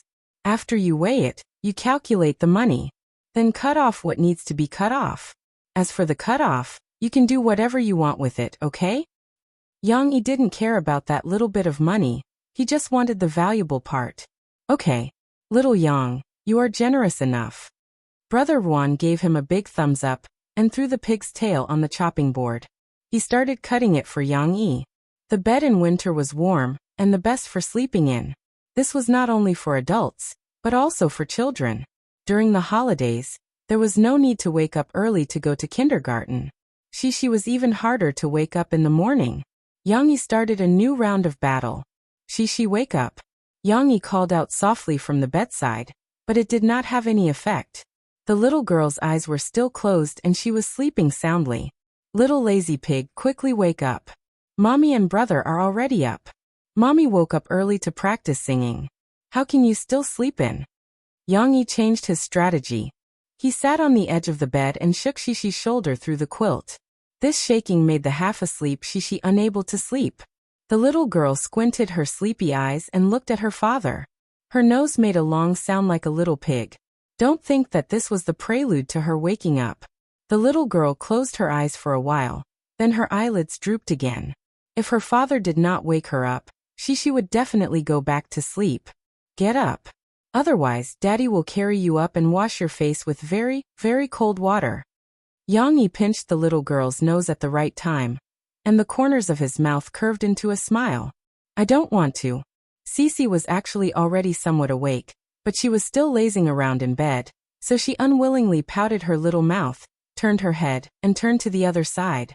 She also pulled the blanket away, revealing some of her back. She curled up like a worm, still wrapped in the quilt to cover her head. It looked as though she was unwilling to get up no matter what her father did. Luckily, Yang Yi had a trump card today. Daddy told you that I received a letter from Lu Weisha today. Yang Yi pressed down on the little girl's quilt and body. His mouth was blocked by the quilt as he spoke to the little girl who was wrapped in it. Ah, what did Lu Weisha send me? She finally could not stay in bed. Her little head popped out of the quilt, revealing a pair of big eyes that were not fully opened but were already full of energy. She sent you a letter. Yang Yi smiled as he waved the letter in his hand at his daughter. What's a letter? She was a little confused. This old thing was too unfamiliar to the little girl. A letter is the same as a phone call, but it's what you want to say to someone. Write it on a piece of paper and send it through the post office. When you reach the other party's city, they will be able to see the contents and know what you want to say to them. Yang Yi smiled. Do you want to know what Lu Weisha said to you in the letter? Yes. The little girl nodded vigorously, her big eyes filled with anticipation. Then hurry up and get up. Wash your face and brush your teeth. Then you can open it with your own hands and see what Lu Weisha wrote in it, Yang Yi said gently. After several months of reading before bed, Shishi had already understood the meaning of some Chinese characters. She could even understand some English words, Shishi. Of course, Shishi could not read by herself. Yang Yi would read the letter with her, and help her read the words that she did not understand. Shishi was no longer sleepy. The little girl, full of anticipation, struggled to get up, but her father was still lying on top of her through the quilt. Papa, you're so heavy. I can't get up. Shishi's giggles sounded in the bedroom.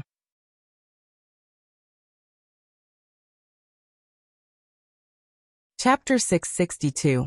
When there were no telephones, everyone wrote letters. Your father used to write letters when he first joined the army, but he didn't write much.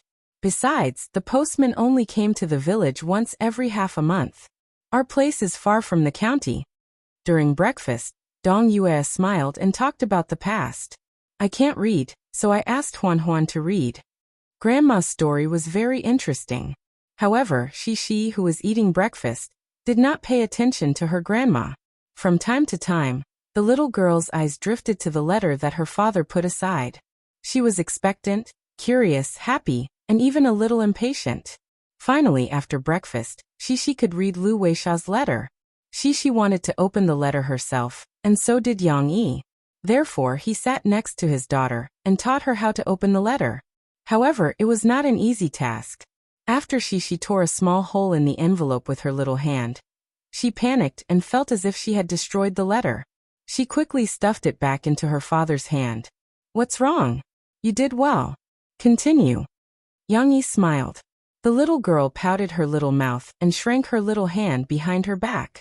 She was unwilling to take the letter and said anxiously, Papa, help me. Help me.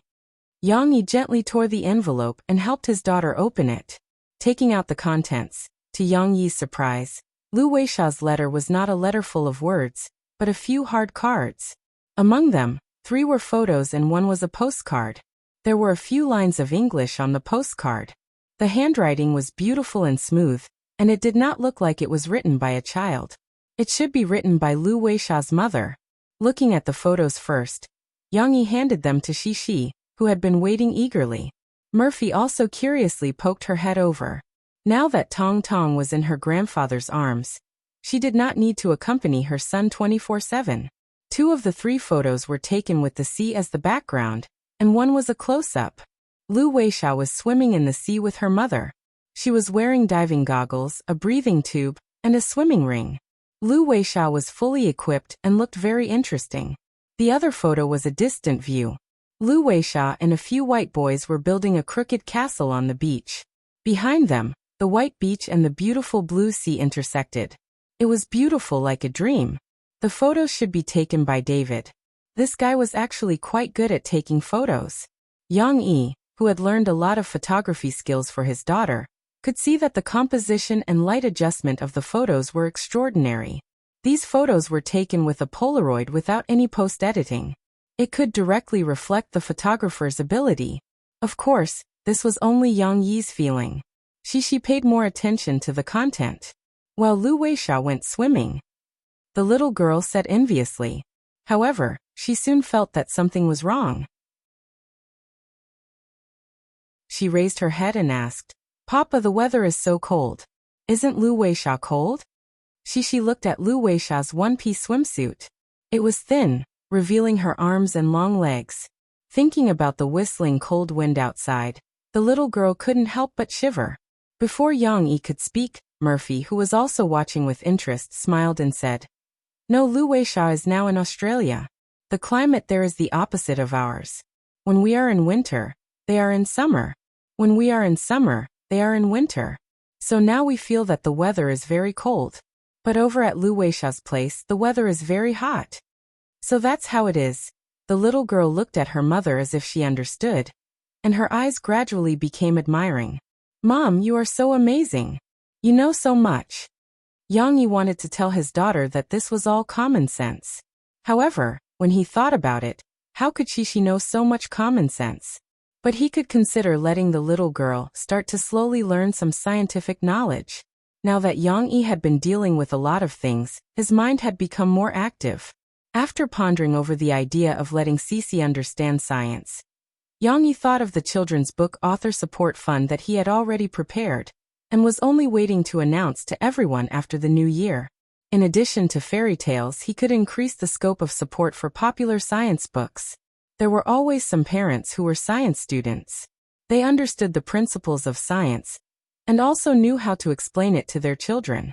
Only then could they explain it in simple terms and make it fascinating. If he let them create interesting popular science books for their children, it would be easier for the children to accept them. Thinking a little too far, Yang Yi came back to his senses. Shishi was looking at the third photo. The third photo was interesting. Lu Weisha was in a zoo in Australia. Separated by a cage, she was taking a photo with a big kangaroo with a big chest. "Mom, I know what this is. This is a kangaroo," Shishi said happily to Murphy. Yang Yi and Shishi had read the animal picture book that the little girl wanted to buy. There were cartoon pictures of kangaroos in it. The little girl had a deep impression of this animal, because her father told her that kangaroos had pockets on their stomachs where they could carry their babies. This was the same as how Murphy sometimes used a baby carrier to carry Tong Tong. Young babies could also use a baby carrier, but it was in a reclining position. But this kangaroo doesn't have a pocket on its stomach. Shishi hesitated again, and wondered if her judgment was wrong. Only the mother kangaroo has a pocket. This should be the father kangaroo. The father kangaroo doesn't have a pocket. Yang Yi explained to Shishi. "Is that so?" The little girl said with some regret. She wanted to see what the baby kangaroo looked like in the mother kangaroo's pocket. However, when she saw the kangaroo, Shishi was still very happy. The little girl happily ran to find her grandfather and grandmother to let them see the kangaroo. "Why does this animal look so scary? It looks like a human." Dong Yue had never seen or heard of it before. She said with some surprise and disdain, "Let me see? What's so scary about it?" In the past, when the tigers in the mountains saw this guy who only knows how to put on airs, they would definitely bite him. Yang Chonggui said indifferently after seeing it. The little girl suddenly lost interest. She pouted her little mouth and said unhappily, "Don't eat kangaroos. Kangaroos are very cute." Shishi Lu Weisha also sent a postcard. "Come and take a look." Yang Yi held the postcard with the background of the Great Barrier Reef and said to Shishi, "Okay." The little girl was happy again when she saw her father. She excitedly jumped into her father's arms. Fortunately, Yang Yi's strength was great, and he caught the heavy little guy. Shishi knew a few words, but when they were strung together, the little girl couldn't understand. Lu Weisha said, "Shishi, I had a lot of fun in Australia. We ate lobsters. The seaside is very interesting. I really hope you can come to Australia to play." Yang Yi helped his daughter read it and then translated. Shishi had eaten lobsters before. When Yang Yi and Murphy were together on their first anniversary, he took her to eat lobsters in a big hotel. The little girl didn't have any special reaction to this. "Papa, I also want to go to Australia to play. I want to play with Lu Weisha, and then I can see mother kangaroo and baby kangaroo." The little girl looked at several photos and postcards over and over again, and said somewhat gloomily, "Then let's wait until April and then go, okay?" Yang Yi said softly to his daughter. "In April, Papa and Mama will be free. Our family will go to Australia to play for a few days, and then come back. When you are on vacation, we will go to Grandpa and Grandma's house together." Well, okay. The little girl got her father's promise and immediately became happy.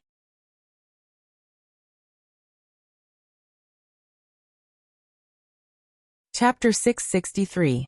Originally, Yang Yi wanted Shishi to write a reply to Lu Weisha. However, thinking that Lu Weisha was traveling with her parents outside and had no fixed residence, it was useless to write a reply, so he could only give up. "What are you going to do with the rest of the letter?" Yang Yi looked at his daughter, and carefully put the photo and postcard into the album that he had bought for her. It was a girl's little collection. He smiled and asked, "Do you want to cut the stamps? Daddy will buy you another stamp album to keep." However, Shishi turned her little head and said seriously, "No, you can't cut it. You have to keep it." It seemed that the little girl was not interested in collecting stamps and those colorful little pieces of paper.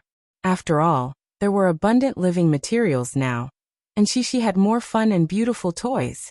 However, Shishi could not bear to throw away the envelope, so she stuffed the whole envelope into a new page of the album. Of course, it seemed that the envelope was a little long and could not be stuffed directly. The little girl deftly took out the envelope, folded it, and put it back. She then smiled with satisfaction. In Yang Yi's opinion, Shishi's organizing ability was not good enough. After stuffing the envelope, it was bulging. After closing the album, it was like sticking out her butt. Part of it was bulging, and it was not beautiful. However, he did not want to interfere with Shishi doing things that she could do by herself.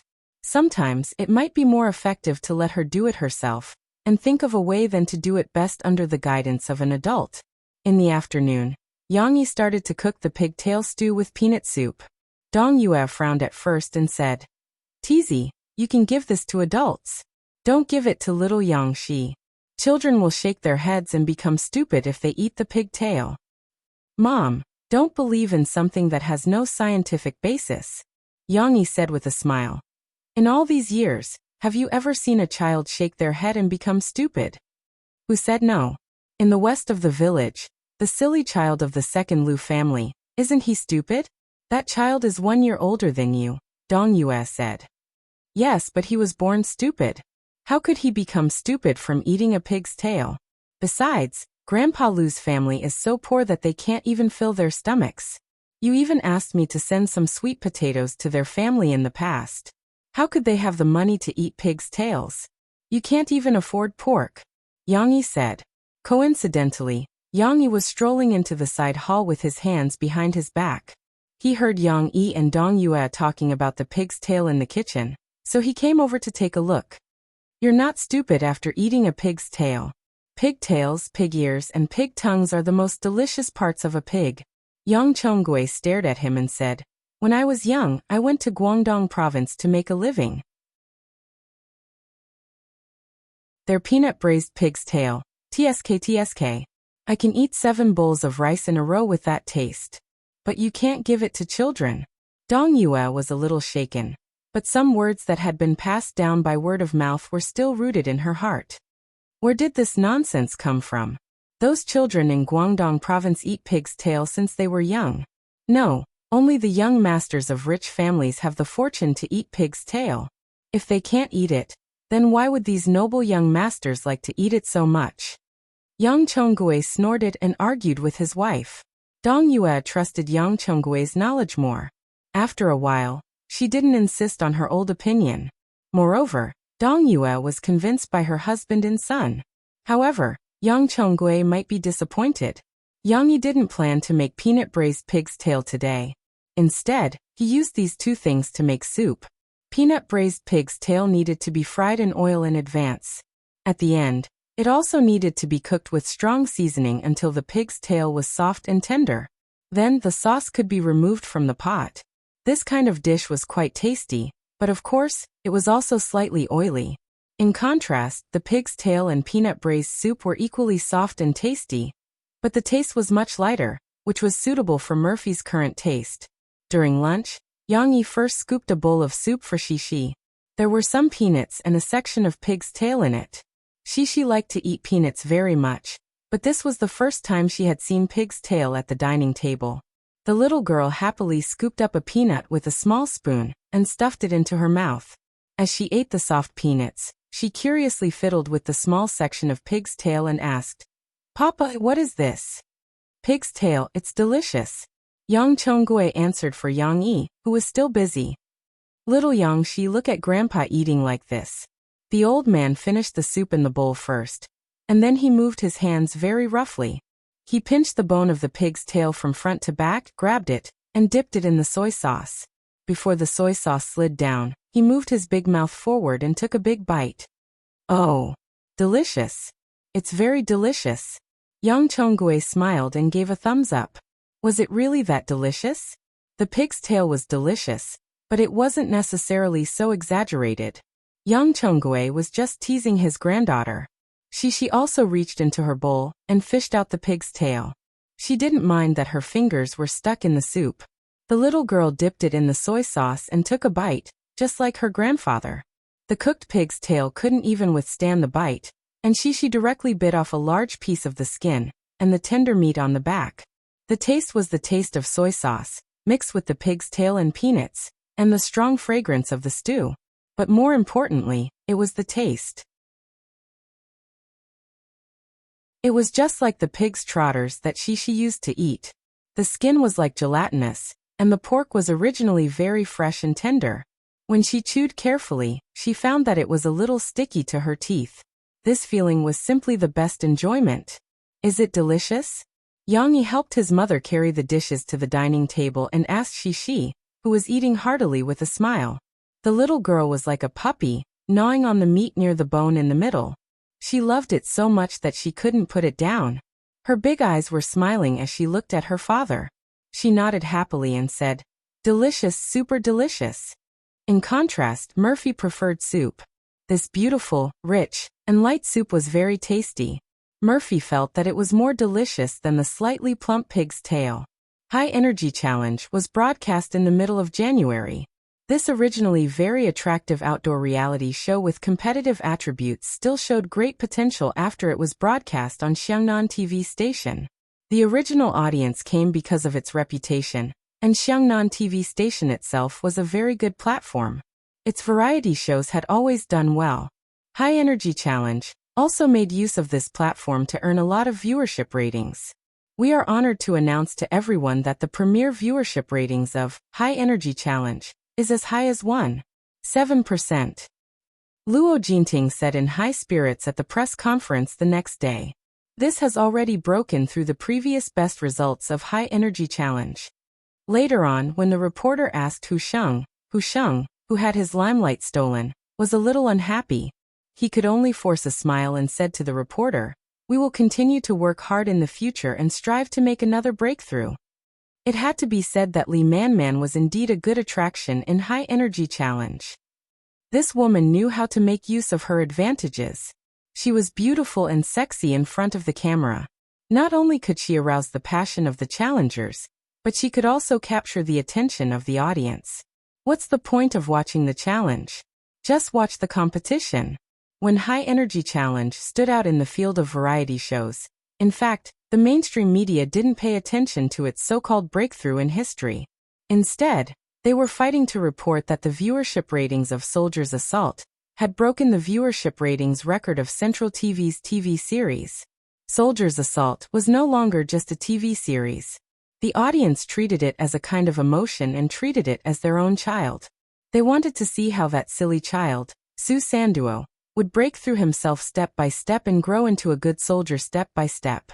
Not only did they watch it themselves, but they also pulled their relatives and friends to watch it together. Naturally, the viewership ratings of this TV series also rose. This time, the record was broken because of the 13th episode. Chen Kai left Gang Qilian, and Quan Lian was shocked. Even the most gentle and tolerant Shijin couldn't help but splash wine on Chen Kai's face. Then Shijin was reinstated.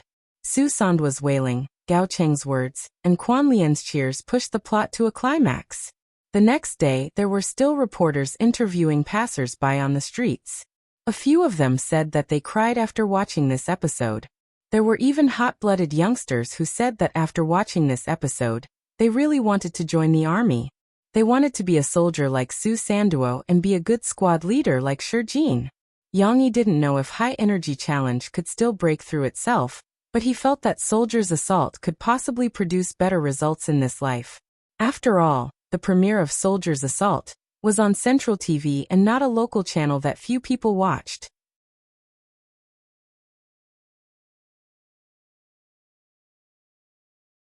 Chapter 664. Everyone was busy celebrating the Lunar New Year, but the production team of the Limit Challenge was destined not to leave their posts this Lunar New Year.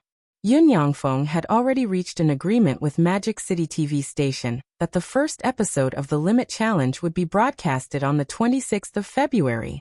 Before that, the first episode of the show had to be broadcasted internally in the station, and shown to the invited sponsors at the same time to strive for more sponsorship fees. Therefore, they had to start filming and producing the first episode of the show at least after they returned from the Lunar New Year, which was the beginning of February. The time left for the production team was already very tight. Even during such an important holiday like the Lunar New Year, they could only apologize to their families. Yen Tao and Ren Lian went their separate ways. Yen Tao continued to recruit talents for the production team according to Yang Yi's request, recruiting talents for subtitles and music that were not available before. At the same time, he was preparing the shooting location, personnel, and resources for the first episode of the show. Ren Lian and Ren Lian went to invite the remaining 3 celebrity actors. The first to be invited was Yuan Yan. Coincidentally, he lived in Magic City. Through the introduction of people in the industry, Ren Lian and Yin Yangfeng rushed to Yuan Yan's house. Unexpectedly, Yuan Yan, who was addressed as Teacher Yuan by many young actors, did not put on any airs. He chatted with Yin Yangfeng and Yin Yangfeng happily, but his eyes that were squinted into slits when he smiled were shining with the light of wisdom. The wisdom here did not refer to how knowledgeable Yuan Yan was, or how many profound phrases and allusions he used in his conversation. It was referring to the wisdom of life, as if he could see through people's hearts. Yuan Yan did not have the habit of speaking in a gentle manner. Of course, his voice was soothing. Sitting opposite him, Ren Lian and Yin Yangfeng still felt that they were on equal footing despite the significant difference in status. However, Yuan Yan was able to hit the nail on the head with every word he spoke. His words were sharp and incisive, raising the spirits of others and not daring to underestimate him. It was no wonder that he was a teacher, an actor and a director. Yuan Yan had directed his own movie before. Although this was not rare, many actors had been directors before. I remember that some time ago, on the 10th, Xiangnan TV station's High Ability Challenge even said that the Limit Challenge is suspected of plagiarizing their show. Yuan Yan said with a smile after listening to Yin Yangfeng and Ren Ming's intentions. However, before Yin Yang could explain himself, Yuan Yan waved his hand and said with a smile, "I didn't really believe this report back then." With the copyright organization keeping an eye on it, you shouldn't have copied the High Ability Challenges model, and thought that this might be a publicity stunt from Starlight. And today, with your arrival, I can basically confirm that your Limit Challenge is different from the High Energy Challenge. Why did he say that? Because the Limit Challenge had invited Yuan Yan to be their celebrity host. If it was something like the High Energy Challenge, would there be a need to invite Yuan Yan? Wasn't this like using a butcher's knife to kill a pig? When Yuan Yan spoke, he also showed a kind of pride that came from his bones.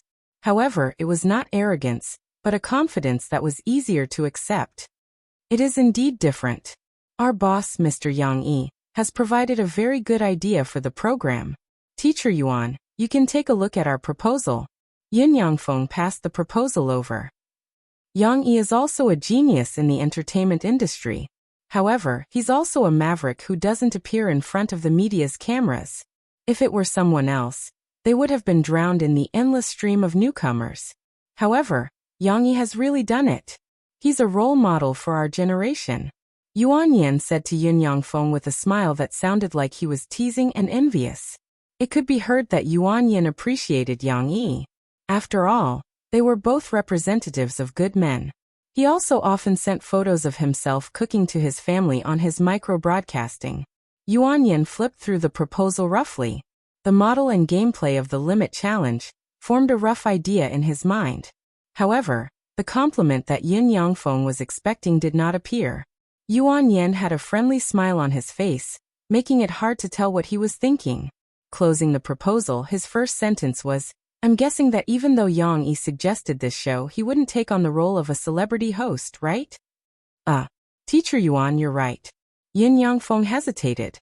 He did not know what Yuan Yan meant, so he could only add, "However, according to our plan, Yang Yi will appear as a guest in the 2nd or 3rd episode as well, because he has a movie to promote. Then we'll have to invite Su Sanduo as well," Yuan Yan said with a smile. He actually remembered Yang Yi's movie that had been briefly introduced in the newspaper. The other main character in the movie was Geng Sha, who was also the actor of Su Sanduo, who was currently popular all over the country. Yin Yangfeng's eyes shone. He was not stupid, of course. He could hear the intention in Yuan Yan's words. Teacher Yuan, do you mean that you agree? Yin Yangfeng asked. I think that the creativity of your program is very good. It's very interesting. However, I still have some questions for Director Ren. Do you think that the most important thing in this program is the script's plot, dialogue, or the hosts and guests' free play? Yuan Yan asked straightforwardly. Renmin shook his head without hesitation and said, We won't design lines for all the hosts and guests. This is a reality show. What we can do is to set up a general framework and design the rules of the game. As for who wins and who loses, it's up to all of you to fight for it. Besides, how the hosts and guests usually speak should be how they communicate under the camera. We're going for the greatest sense of realism. Of course, the proposal in Yuan Yan's hands did not have a specific plot. After all, the program still had to be recorded in the future. If he knew what they were going to play, it would not be fun during the recording. Yuan Yan was satisfied with Renmin's answer. He continued to ask a few more questions and finally asked, There's one last question that you don't have to answer if it's not convenient for you. I'd like to know, other than me, who else are the 6 celebrity hosts? Yuan Yan wanted to know the answer to this question because he knew that the success of a show was not only a matter of creativity, but also a matter of people. If he had to work with someone who was not suitable, he could endure his own feelings. However, the quality of the show would be greatly reduced, and that was not something he wanted to see. Renmin and Yin Yangfeng looked at each other and hesitated. In the end, Yin Yangfeng chose his words carefully and said, We've decided on 3 hosts in the beginning.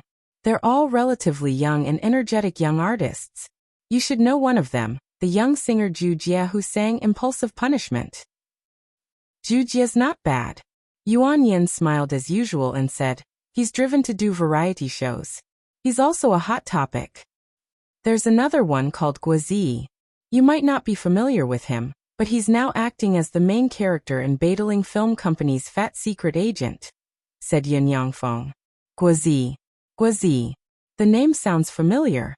I remember now. Didn't he act in Fairy Tale last year, the micro-movie? Yuan Yan was struck with realization. As an epic-making film, Fairy Tale was the first micro-movie in history. Naturally, it became a case study for Yuan Yan and his students in class. Guozi. I'm not familiar with this person, but his acting skills are solid. He's quite a talented child. Yuan Yan nodded in the end, but there was a hint of hesitation in his voice. The other one is Yang Huan, one of the female leads of Drawing Sword, which is still being filmed. She's the actress who plays Xiuqin. Yin Yangfeng's introduction to Yang Huan was a little brief. How is she related to Yang Yi? Yuan Yan asked sharply. She's his biological sister, but there's another consideration for choosing her. Yin Yangfeng quickly said, This girl is more honest and has been practicing martial arts since she was young. Her skills are extraordinary. Although she's a girl, she doesn't need the care of a male host at all. Guozi could be considered as Yang Yi's own man. Now there was another biological sister, Yang Huan. Could they play well with such a lineup of partners? Yuan Yan frowned.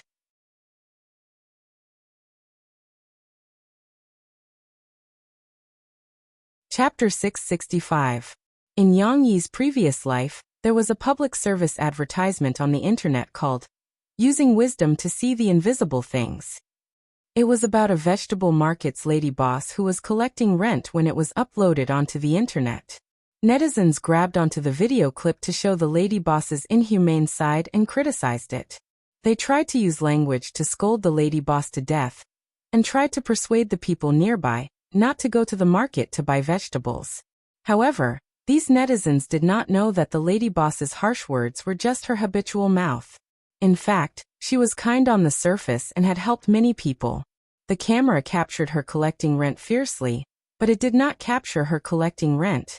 If she collected too much money, she would not be greedy, but return it to the stall owner who was running a small business. The camera captured her smashing someone else's scale, but it did not capture her smashing the scale that was short. It did not capture her asking the stall owner to buy a good scale in exasperation, nor did it capture her persuading others to run their business with integrity. There were many things that the camera could not capture, such as her asking the deaf and mute to sell vegetables at her own market, instead of drifting aimlessly outside. In spite of this, the netizens dared not come to the market due to the online violence. Although the video ended abruptly, it was expected that the situation would only worsen. In this world, most people like to judge people and things on the surface, or they like to take things out of context and go with the flow. However, Yuan Yin was not such a person. Among the 3 people chosen by the program, Yuan Yin was only satisfied with Zhu Jie. He did not know enough about Guozi and Yang Huan, especially Yang Huan. After knowing that Yang Huan was Yang Yi's younger sister, Yuan Yin was vaguely displeased. How could a show with potential involve so much nepotism? Was this not self-destruction? However, Yuan Yin did not make a conclusion immediately. Instead, he asked Yin Yangfeng and Ren Min to wait while he went to another room and searched for Shen Wani's phone number. Shen Wani was slightly older than Yuan Yin. However, Yuan Yin and Shen Wani both graduated from the Shanghai Drama Academy. Shen Wani could be considered as Yuan Yan's senior, so the two of them had a close relationship. Yuan Yin called Shen Wani. Coincidentally, although Shen Wani was filming, he was filming someone else's scene. He sat by the side and waited. The assistant passed the phone to Shen Wani. Through the conversation with Shen Wani, Yuan Yin roughly knew what kind of person Yang Huan, who played Li Yunlong's wife, was. Capable, hard-working, efficient, emotional. Yuan Yin looked at the paper and noted down some of the key words that Shen Wani mentioned about Yang Huan. He muttered, "Of course, the most important thing is that she has real kung fu. The martial artists in the crew can't beat Yang Huan." When Shen Wani was talking about Yang Huan, his tone was full of admiration. He admired Yang Huan's fighting skills. In the entertainment industry, there were not many actresses who could fight. In that case, even if Yang Huan was a backdoor entrant, he seemed to have a pretty good persona. Yuan Yin did not let Yin Yangfeng and the rest wait for too long. He came back with a plate of cut fruits and asked Yin Yangfeng and Ren Meng to eat while smiling. "Where are the other 2? Who do you have in mind?" "We haven't had the time to contact the other 2 teachers. Our initial choice is teacher Dan Hongkui and teacher Ma Jianwei." Yin Yangfeng was relieved to see that Yuan Yin was still chatting casually when he came back. "Old Dan and old Ma are not bad, especially old Dan. He's been through hard times. Let me tell you, he has a rich life experience, so he can act like whatever he wants to act in. He can tell you a thing or two about anything when you talk to him. With him around, there's no need to be afraid of awkward silence during the recording." Yuan Yin pushed his glasses and nodded slightly. Yuan Yin had a rough idea of the selection criteria of the program team. He was more satisfied that after the 3 youngsters were chosen, they did not pick any more youngsters. Instead, they picked some middle-aged artists to add to the background of the program. Indeed, in a program, there should be a reasonable combination. The youth's drive and passion, the middle-aged steadiness and maturity, complemented each other well. It would be inappropriate if they were biased towards either. "I'll help you call old Dan and old Ma to ask for their opinions. I'm familiar with them." Yuan Yin had decided to accept the invitation. Although he had not officially agreed, he felt that since he was going to do it, he should do his best and pull a few suitable friends to play the limit challenge. "That's great. Thank you," Yin Yangfeng said in surprise. Both of them added together could not even compare to a word from Yuan Yin. Soon, Dan Hongkui's phone was dialed by Yuan Yin. Yuan Yin told Dan Hongkui that he was going to participate in the program and wanted to drag him along. "The program isn't bad. We can innovate and create new tricks. Why not give it a try?" Yuan Yin easily convinced Dan Hongkui. Dan Hongkui had reached a preliminary agreement. Of course, the specifics still needed Yin Yangfeng and Ren Min to visit and discuss in person. However, with this phone call, Dan Hongkui could basically confirm it. However, things did not go so smoothly. Ma Jianwei did not agree. He was really busy. Ma Jianwei, who was not picky about roles, had accepted many film contracts. His schedule was arranged from the beginning of the year to the end of the year. He could be called the entertainment industry's model worker. Do you have any other candidates? Yuan Yin asked after putting down the phone. In the end, we're considering teacher Jie Yuchen and teacher Sun Jinyue, Yun Yangfeng said. Sun Jinyue. He's a little younger and has a straightforward personality. Let me think, old Xie might be better. Let me tell you, old Xie is a little arrogant. But it's not arrogance in the sense of pride. Using the popular saying now, he's just a little arrogant. Maybe it's because he's filmed too many important roles, and can't let go of the burden of being an idol. Yuan Yin said with a smile, but it doesn't matter. Old Xie has a good personality. You can criticize him or scold him. As long as it's reasonable, he won't hold a grudge. Since Yuan Yin said that Jie Yuchen was suitable, he would first test Jie Yuchen's opinion. Variety show? I don't go on variety shows. Don't look for me. As expected, Jie Yuchen rejected her right away. There's nothing absolute in this world. It's not like you're allergic to variety shows. Let me tell you how fun this show is. Just listen. Yuan Yin told Jie Yuchen everything. Eventually, Jie Yuchen was tempted. Perhaps he was tired from filming and wanted to change things to adjust his mentality, so he became the last celebrity host of the Limit Challenge. With Yuan Yan's help, the Limit Challenge went unexpectedly smoothly. However, due to the arrival of the Spring Festival, Yun Yangfeng did not announce it immediately. Instead, he held it back and continued his preparations. Everything was ready, except for the final push. The Spring Festival was here. Yang Huan brought Yang Chongguei and Dong Yue back to their hometown to celebrate the new year while Yang Yi, Murphy, and the two children stayed in River City. There was nothing they could do about it. Plans could never keep up with changes. Yang Yi thought that Tong Tong would recover quickly, but Tong Tong did not have diarrhea anymore and his face was slowly turning rosy. However, perhaps it was because he caught a cold from taking a stroll outside, or some other reason. The little guy caught a cold on the 27th day of the lunar calendar. The little guy started sneezing at night, and coughed the next day. His nose was running, his eyes were red, and he had a slight fever of more than 38 degrees Celsius. Yang Yi and Murphy quickly brought him to the hospital to see a doctor. It was a viral cold. The fever was not high, so he did not need to take medicine, but he had to be taken good care of at home. To let the little guy sleep comfortably, reduce outdoor activities, and increase the humidity in the house, Yang even bought an air humidifier on his way back. According to the doctor's advice, they had spent a long time at home. It was obvious that they could not bring Tong Tong back to the countryside under such circumstances. Murphy had privately protested to Yang Yi. After all, if Tong Tong's condition worsened after they returned to their hometown, it would be a huge problem to seek medical treatment. Murphy was right, and Yang Yi understood that. In fact, Tong Tong was only 2 months old. No matter what, he should not have to travel such a long distance to such a remote environment in his hometown. However, Yang Yi and Murphy were inexperienced. Murphy used to live on her father's farm, which was not considered a rural area. It was a short drive to the town, and the medical facilities there were not bad at all. Yang Yi had never experienced such a thing before. When he brought Shishi home, Shishi was already 4 years old. She did not have to worry about such things at all. Luckily, there was still time to deal with the problem. In order to take care of Tong Tong, Yang Yi had to stay in Jiangqing with Murphy and Shishi. Yang Huan was the only one who could bring the old folks home to celebrate the new year. This was another problem.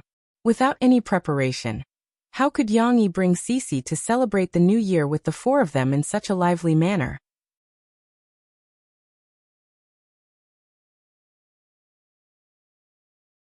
Chapter 666. Shishi was sad for a long time yesterday because she couldn't go back to her hometown with her grandparents. However, after a good night's sleep, the little girl's mood returned to being optimistic and cheerful. With her parents by her side, what was there to be unhappy about? There's always a rainbow-colored river winding through Fairy Tale Town, tainted with the perverse aura of magic, yet twisted and turned in love. The day before New Year's Eve, in the morning when the atmosphere of the new year wasn't too strong, Murphy's gentle singing kicked off the curtains. Yang Yi went out. He took advantage of the fact that it wasn't New Year's Eve, and that some shops were still open to buy some supplies for the new year. Speaking of which, this was the first new year that he personally organized as the head of the family. So Yang Yi had to make this new year more exquisite. Murphy had nothing to do, so she took Yang Yi's guitar and sang a few songs for Xixi and Tong Tong. Although she didn't play the guitar often, she was still a musician, so she still had some basic skills. As a matter of fact, Murphy easily strummed the songs from Fairy Tale Town. Xixi listened happily at the side, beaming with joy.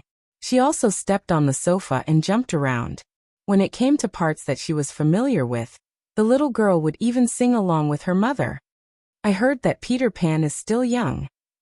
Murphy shook her head lightly, her beautiful eyes smiling as she looked at her daughter.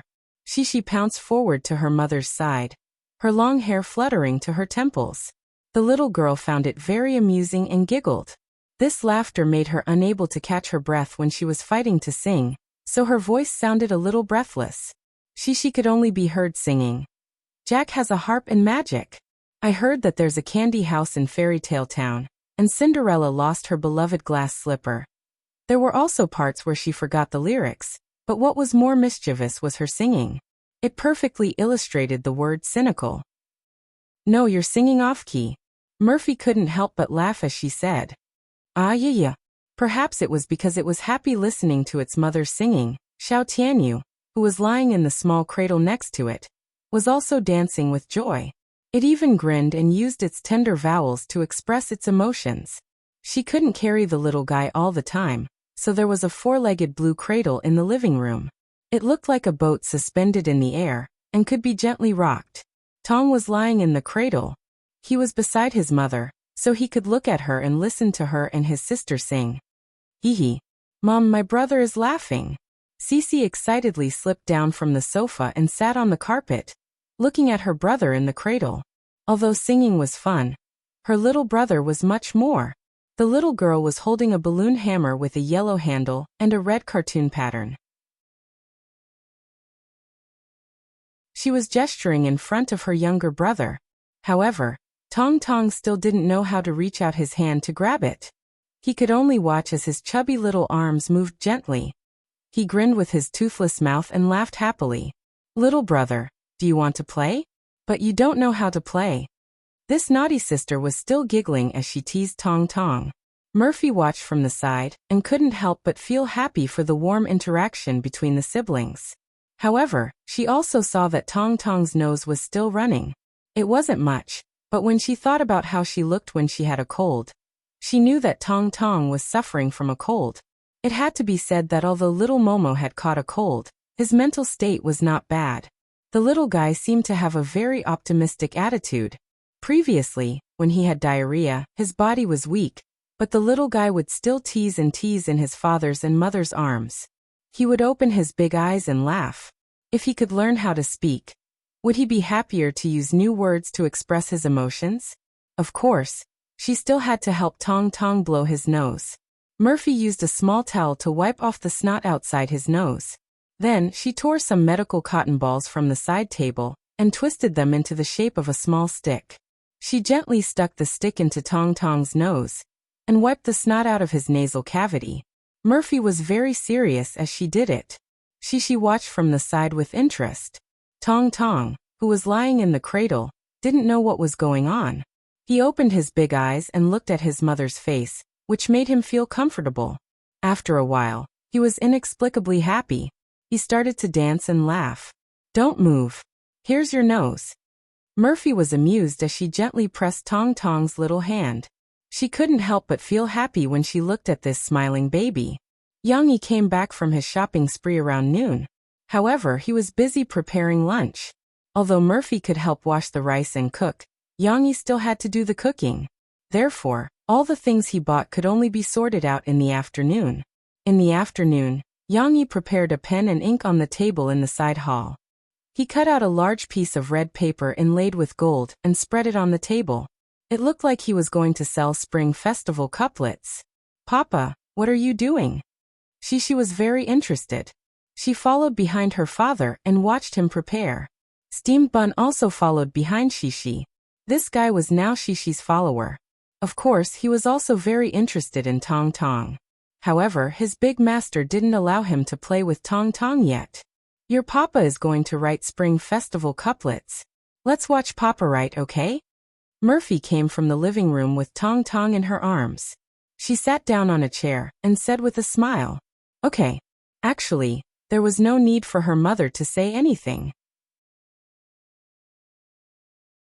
The little girl had already climbed onto the chair in high spirits. She stood on the chair and supported herself on the table. She curiously watched her father dip the brush into the ink on the inkstone. Yang Yi's expression was a little serious. He knew calligraphy and had learned it in his previous life. However, in comparison, his calligraphy could only be said to be passable. Zither, chess, calligraphy, painting, chess, and calligraphy couldn't compare to his zither and painting. Moreover, he hadn't written in a long time. Yang Yi pondered for a while before he lowered his wrist and started writing. Everything goes smoothly, and a lucky star arrives. Everything goes well. Good fortune comes. Looking at Yang Yi's writing, Mo Fei also read it out word by word. Yang Yi used a square European regular script. It looked neat and stable. Between the strokes, there was a dangerous and rugged feeling. Of course, compared to semi-cursive and large seal script, this regular script was much easier to recognize. After writing a Spring Festival couplet, Yang Yi paused. Looking at the words he had written, he regretfully shook his head. It had been too long since he had written with a brush, so it seemed a little rusty. Originally, Mo Fei was reading the couplets with great interest, and her heart was full of pride. She felt that Yang Yi was really versatile and knew everything. But when she saw Yang Yi shaking his head, crumpling the couplets into a ball and throwing them away, she couldn't help but cry out in surprise. Why did you throw it away? Wasn't it written very well? Murphy asked. She was also very confused. However, she still couldn't understand what her father was doing. Hence, she could only look at him in confusion. It's not up to standard. The brushwork is stiff. When I put the brush away, the tip of the brush was too sticky. Let me write another one. Yang Yi smiled. All right then, Murphy said regretfully. Then Murphy looked at Yang Yi writing again. She read, Heaven increases the years and people live longer. Spring fills the universe with blessings. Everything is renewed. This time, Yang Yi's writing satisfied him a little, so he didn't throw it away. You can even recognize this word? Yang Yi pointed at the word sway in the Spring Festival couplet in surprise. This was the traditional Chinese word for sway. Yang Yi wrote such a traditional Chinese Spring Festival couplet. Compared to door and other words, the traditional Chinese word for sway was much more complicated. I used to live in Harbor City, okay? Murphy giggled.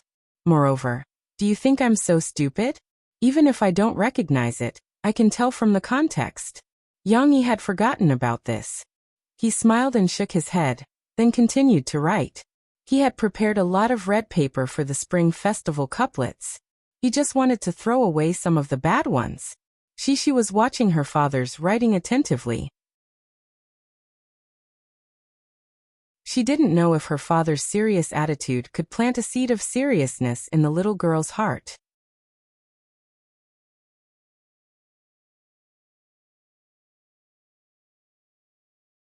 Chapter 667. To write Spring Festival couplets, one had to stick them up. Yang Yi kept the stack of Spring Festival couplets for the whole night. The next morning, taking advantage of the warmth of the sun outside, he prepared to take the curious baby, Shishi, to the gate of the villa to start pasting the Spring Festival couplets. Of course, before that he had to apply paste. Look, Dad. Dip it in paste and brush it around this area. Yang Yi instructed his daughter, and then handed the small brush to Shishi. You can brush the remaining couplets and the horizontal couplets with paste. Be careful not to brush too much and not too little. Shishi had long wanted to help her father work, although in her mind, this work was not tiring, but to try new things and help her father. The little girl stood on the small stool, her left hand on the table, and her right hand holding the small brush. Fortunately, Yang Yi noticed his negligence and quickly came over to pull the paste closer to Shishi. It's so strange.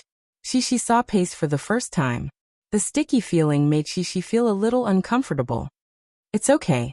After this paste is applied, The couplets will be firmly stuck to the wall after it dries. Yang Yi said. She brushed for a while. After all, she was small and weak.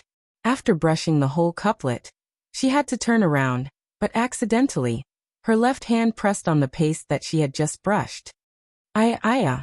She saw that her little hand was sticky as if she had touched the porridge soup. She clenched and loosened her hand, feeling very uncomfortable. She could only look at her father pitifully and ask for help. Papa, what should I do? There's so much paste. In fact, it was okay to get a little paste on it, and it would be fine after washing it. However, Shishi's reaction was a little big, so Yang Yi had to take her to wash her hands. After being washed by the warm water, the little girl's little hand became red and tender again.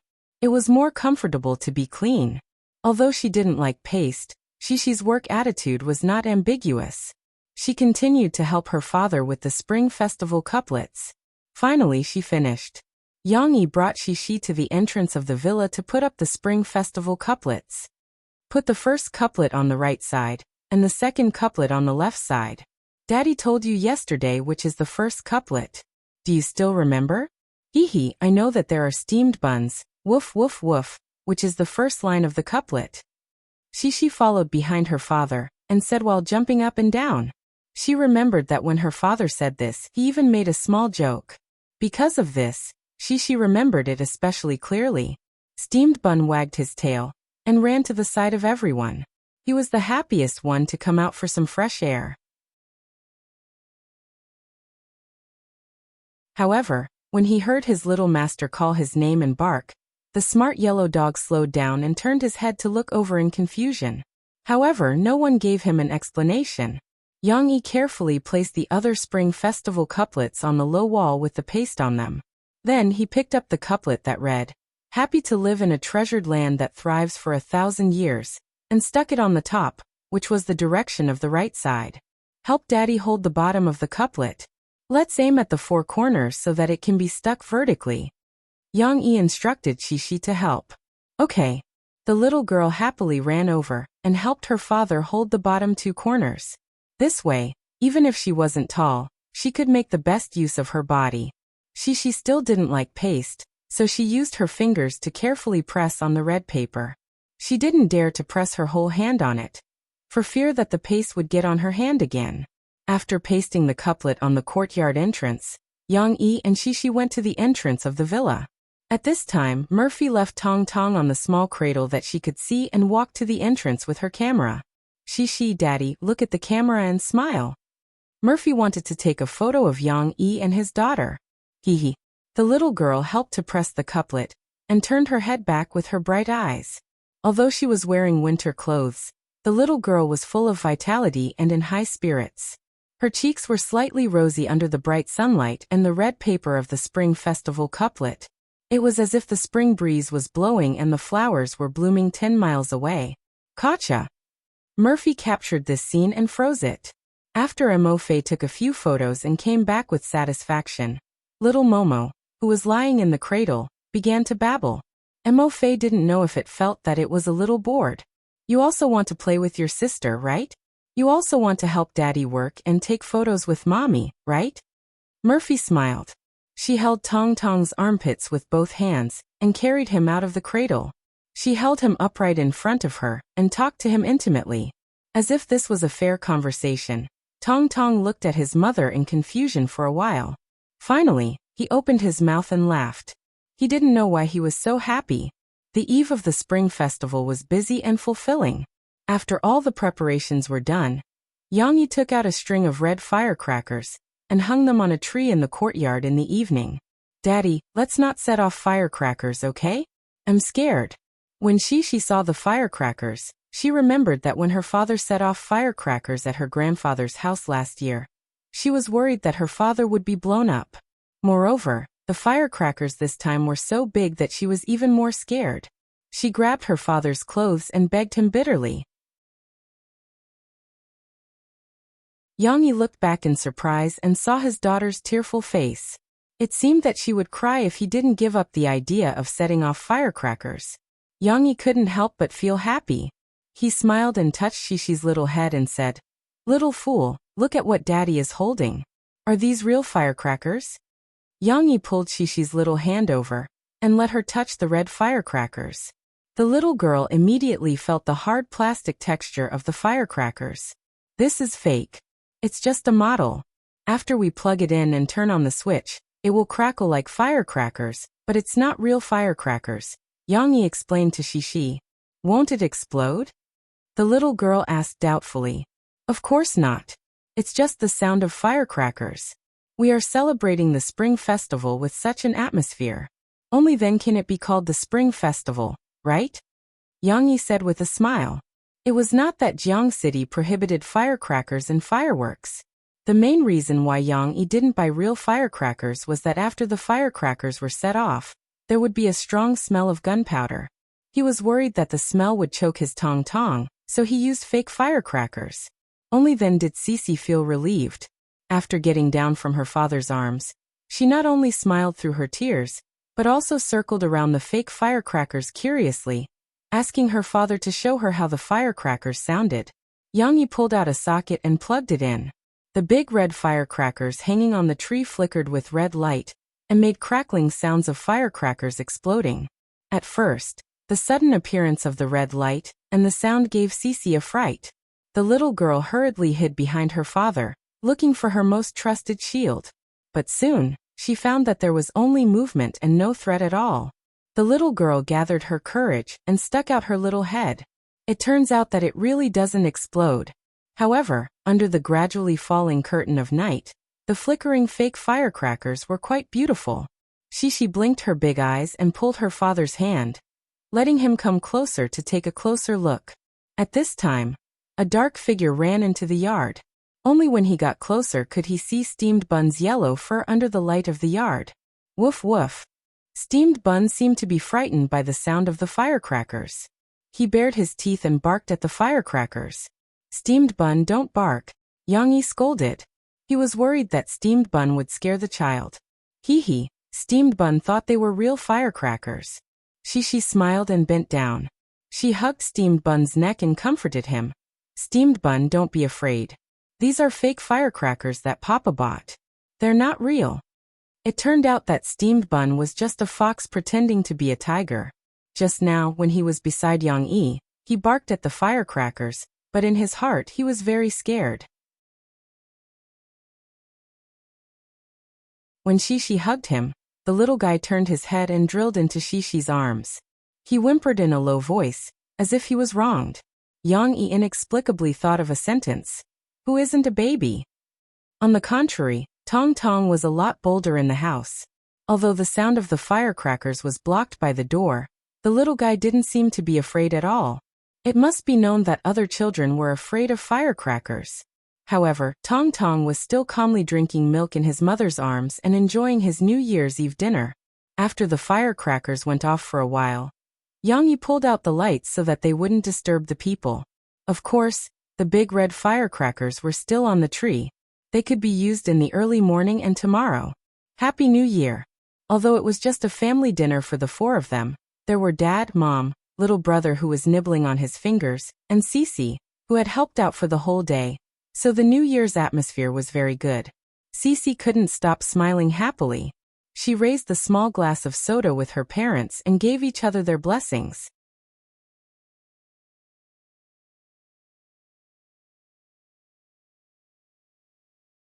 Chapter 668. On New Year's Eve, it was natural for friends and family to call each other to greet each other. In this regard, Yang Yi and Murphy were not very proactive. They only called their parents, and the rest were just friends calling to greet each other. Even so, the phone rang all night, and there was an endless stream of calls. Last year, because there was no signal in the countryside, Yang Yi escaped. This year he was not so lucky. Not only were there close friends, but there were also many work partners. Especially last year, when Yang Yi's various businesses opened, the executives of various companies also called their boss to congratulate him, such as Xiao AI, Lu Benji, and even Li Long, the person in charge of Sahara Express in Yangcheng. Yang Yi saw that the phone calls were endless, and he did not have time to spend New Year's Eve with his family. As Murphy covered her mouth and snickered, Yang Yi simply turned off his phone and threw it aside. However, there were two phone calls worth mentioning. One was from Guazi. The little fatty knew that Yang Yi did not go back to his hometown for New Year's Eve. So he called excitedly and told Yang Yi that tomorrow, which was the first day of the new year, there would be a New Year's Eve event at the municipal square in front of Jiangqing City's City Hall. There would be lantern riddles, lion and dragon dances, and all kinds of fun activities. He wanted to invite Yang Yi and his family to play together. The other phone call was from Chen Yijie. After he greeted Yang Yi, he asked Yang Yi if he watched the New Year's Eve gala. Then he mysteriously asked Yang Yi not to change the channel at 10:20 p.m. This guy must have been invited to the New Year's Eve gala. Yang Yi said to Murphy with a smile, "I just don't know which song he's going to sing. I think it should be Steady Happiness." Murphy guessed. Eason specifically called to say that he's going to sing your song. Among the songs you wrote for him, there are only 2 Mandarin songs. Long Time No See is a bit too sad. Only this song is the most suitable for the theme of the New Year's Eve. But didn't he just release the album at the beginning of the month? Yang Yi asked in confusion. Shouldn't the Spring Festival Gala have already been confirmed a few months ago? Not only did Yang Yi not know much about this world's Spring Festival Gala, but he also did not know much about the entertainment industry in this world. Of course, the media had also exposed the Spring Festival Gala's program list before, but Yang Yi and Murphy did not pay attention to it. Murphy was still quite knowledgeable. She explained to Yang Yi, "It's true that all the programs have to be confirmed before the middle of December, but not only the old songs will be performed on the stage of the Spring Festival Gala. Every year, the program team will receive a batch of new songs for the New Year's celebration, and a few of them will be selected to be performed on the Spring Festival Gala. So when we watch the Spring Festival Gala, we will realize that there are some songs that we haven't heard before." By the same logic, although Eason's song hasn't been released yet, his song might have been submitted to the program by Tianxiang Records during the selection process. Of course, as for what song it was, Yang Yi and Murphy had to wait until 10 o'clock to find out. It had to be said that this World Spring Festival Gala was still very exciting. Due to the perfect copyright protection, this world's entertainment industry was even more competitive. The Spring Festival Gala, which had the highest viewership ratings, naturally became the best opportunity to become famous. Other than Yang Yi and Murphy, perhaps every artist would try their best to get on the stage of the Spring Festival Gala. Therefore, whether it was singing and dancing, drama, or skits, every program was carefully choreographed. There were endless highlights and laughs to be had. With such a meticulous program, it was naturally amazing.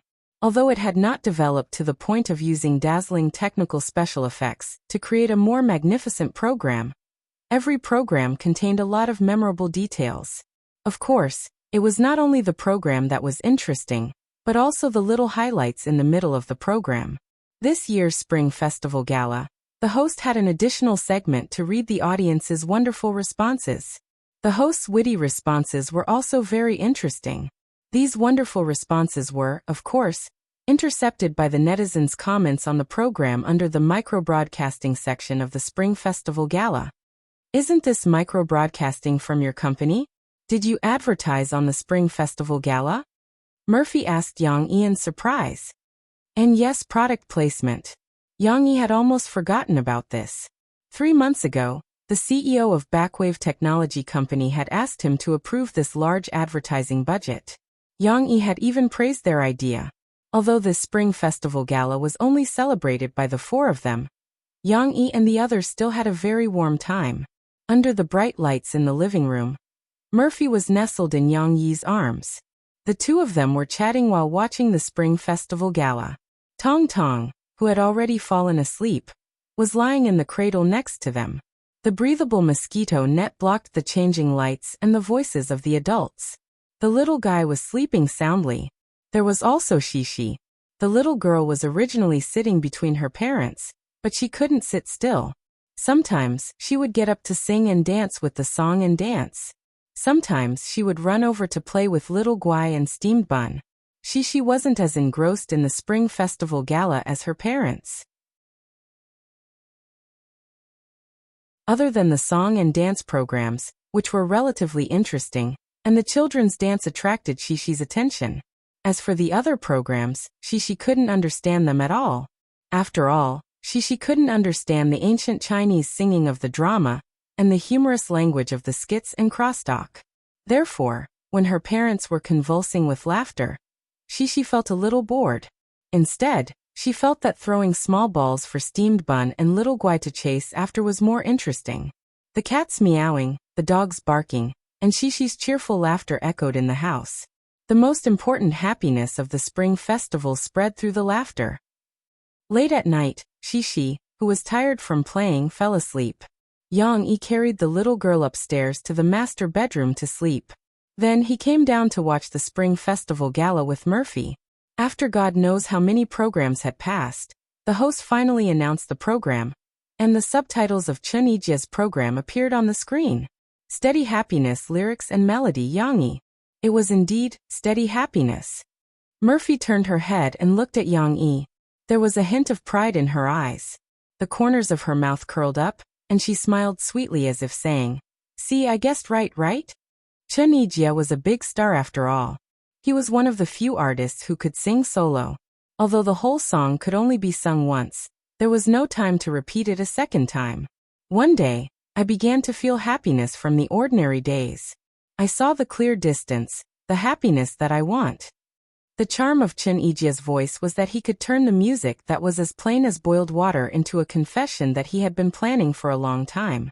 The lyrics contained an intoxicating rhythm and mellow, rich emotions. It was not the first time she had heard this song. Murphy snuggled in Yang Yi's arms, but she felt that the lyrics of Yang Yi's song had touched her heart. Happiness didn't need to be magnificent or romantic. Just this kind of simplicity was enough to make people satisfied.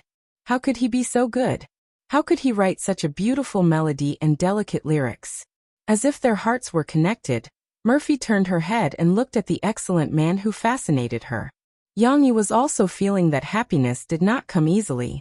He lowered his head and looked at Murphy. Their eyes met. Love was as deep as water, and success came naturally. Yang Yi did not rehearse.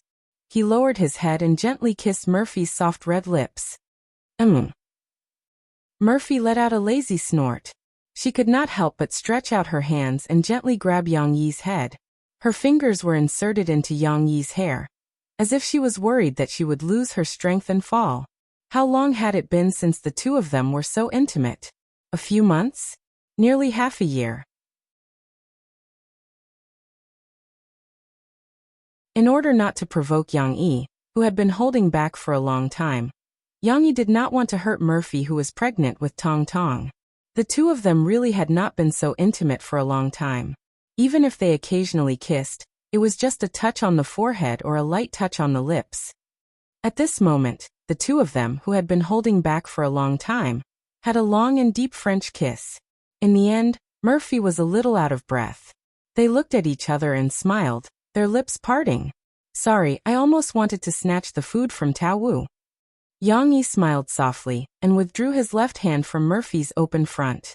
"It doesn't matter if you snatch it or not. Anyway, Momo won't be able to finish it."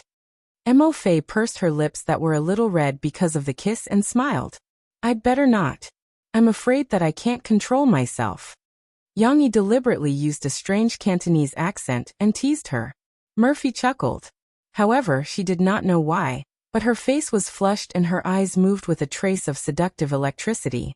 She bit her lower lip and said softly, "I know that you love me, but people say that after giving birth, it can be done after 6 weeks. We are now 2 months pregnant." "You mean?" Yang Yi's eyes lit up. He grabbed Murphy's hands and asked with a smile. "What? What did I say? What are you thinking? Don't you want to watch the New Year's gala?" Murphy was stubborn, but her eyes were full of smiles. "How can the New Year's gala be better than you?" Yang Yi turned off the TV with a snap. He grabbed his collar and stretched out his arm to twist it. His shirt was also taken off, revealing his strong chest and abdominal muscles. Murphy blushed at the sight. She could not help but say, "Do you want to do it in the living room? Then let's go upstairs." Yang Yi carried Murphy in his arms and rushed upstairs. "Tao Wu, I know. I'll settle you down first, then I'll carry him." On New Year's Eve, The whole country was waiting for the countdown.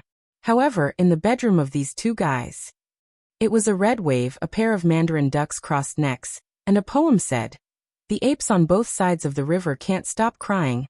The heavy artillery has passed the 10,000 mountains." That you're tuning in to the Earbook Haven YouTube channel. Don't forget to subscribe and join us on this journey to catch the most captivating stories.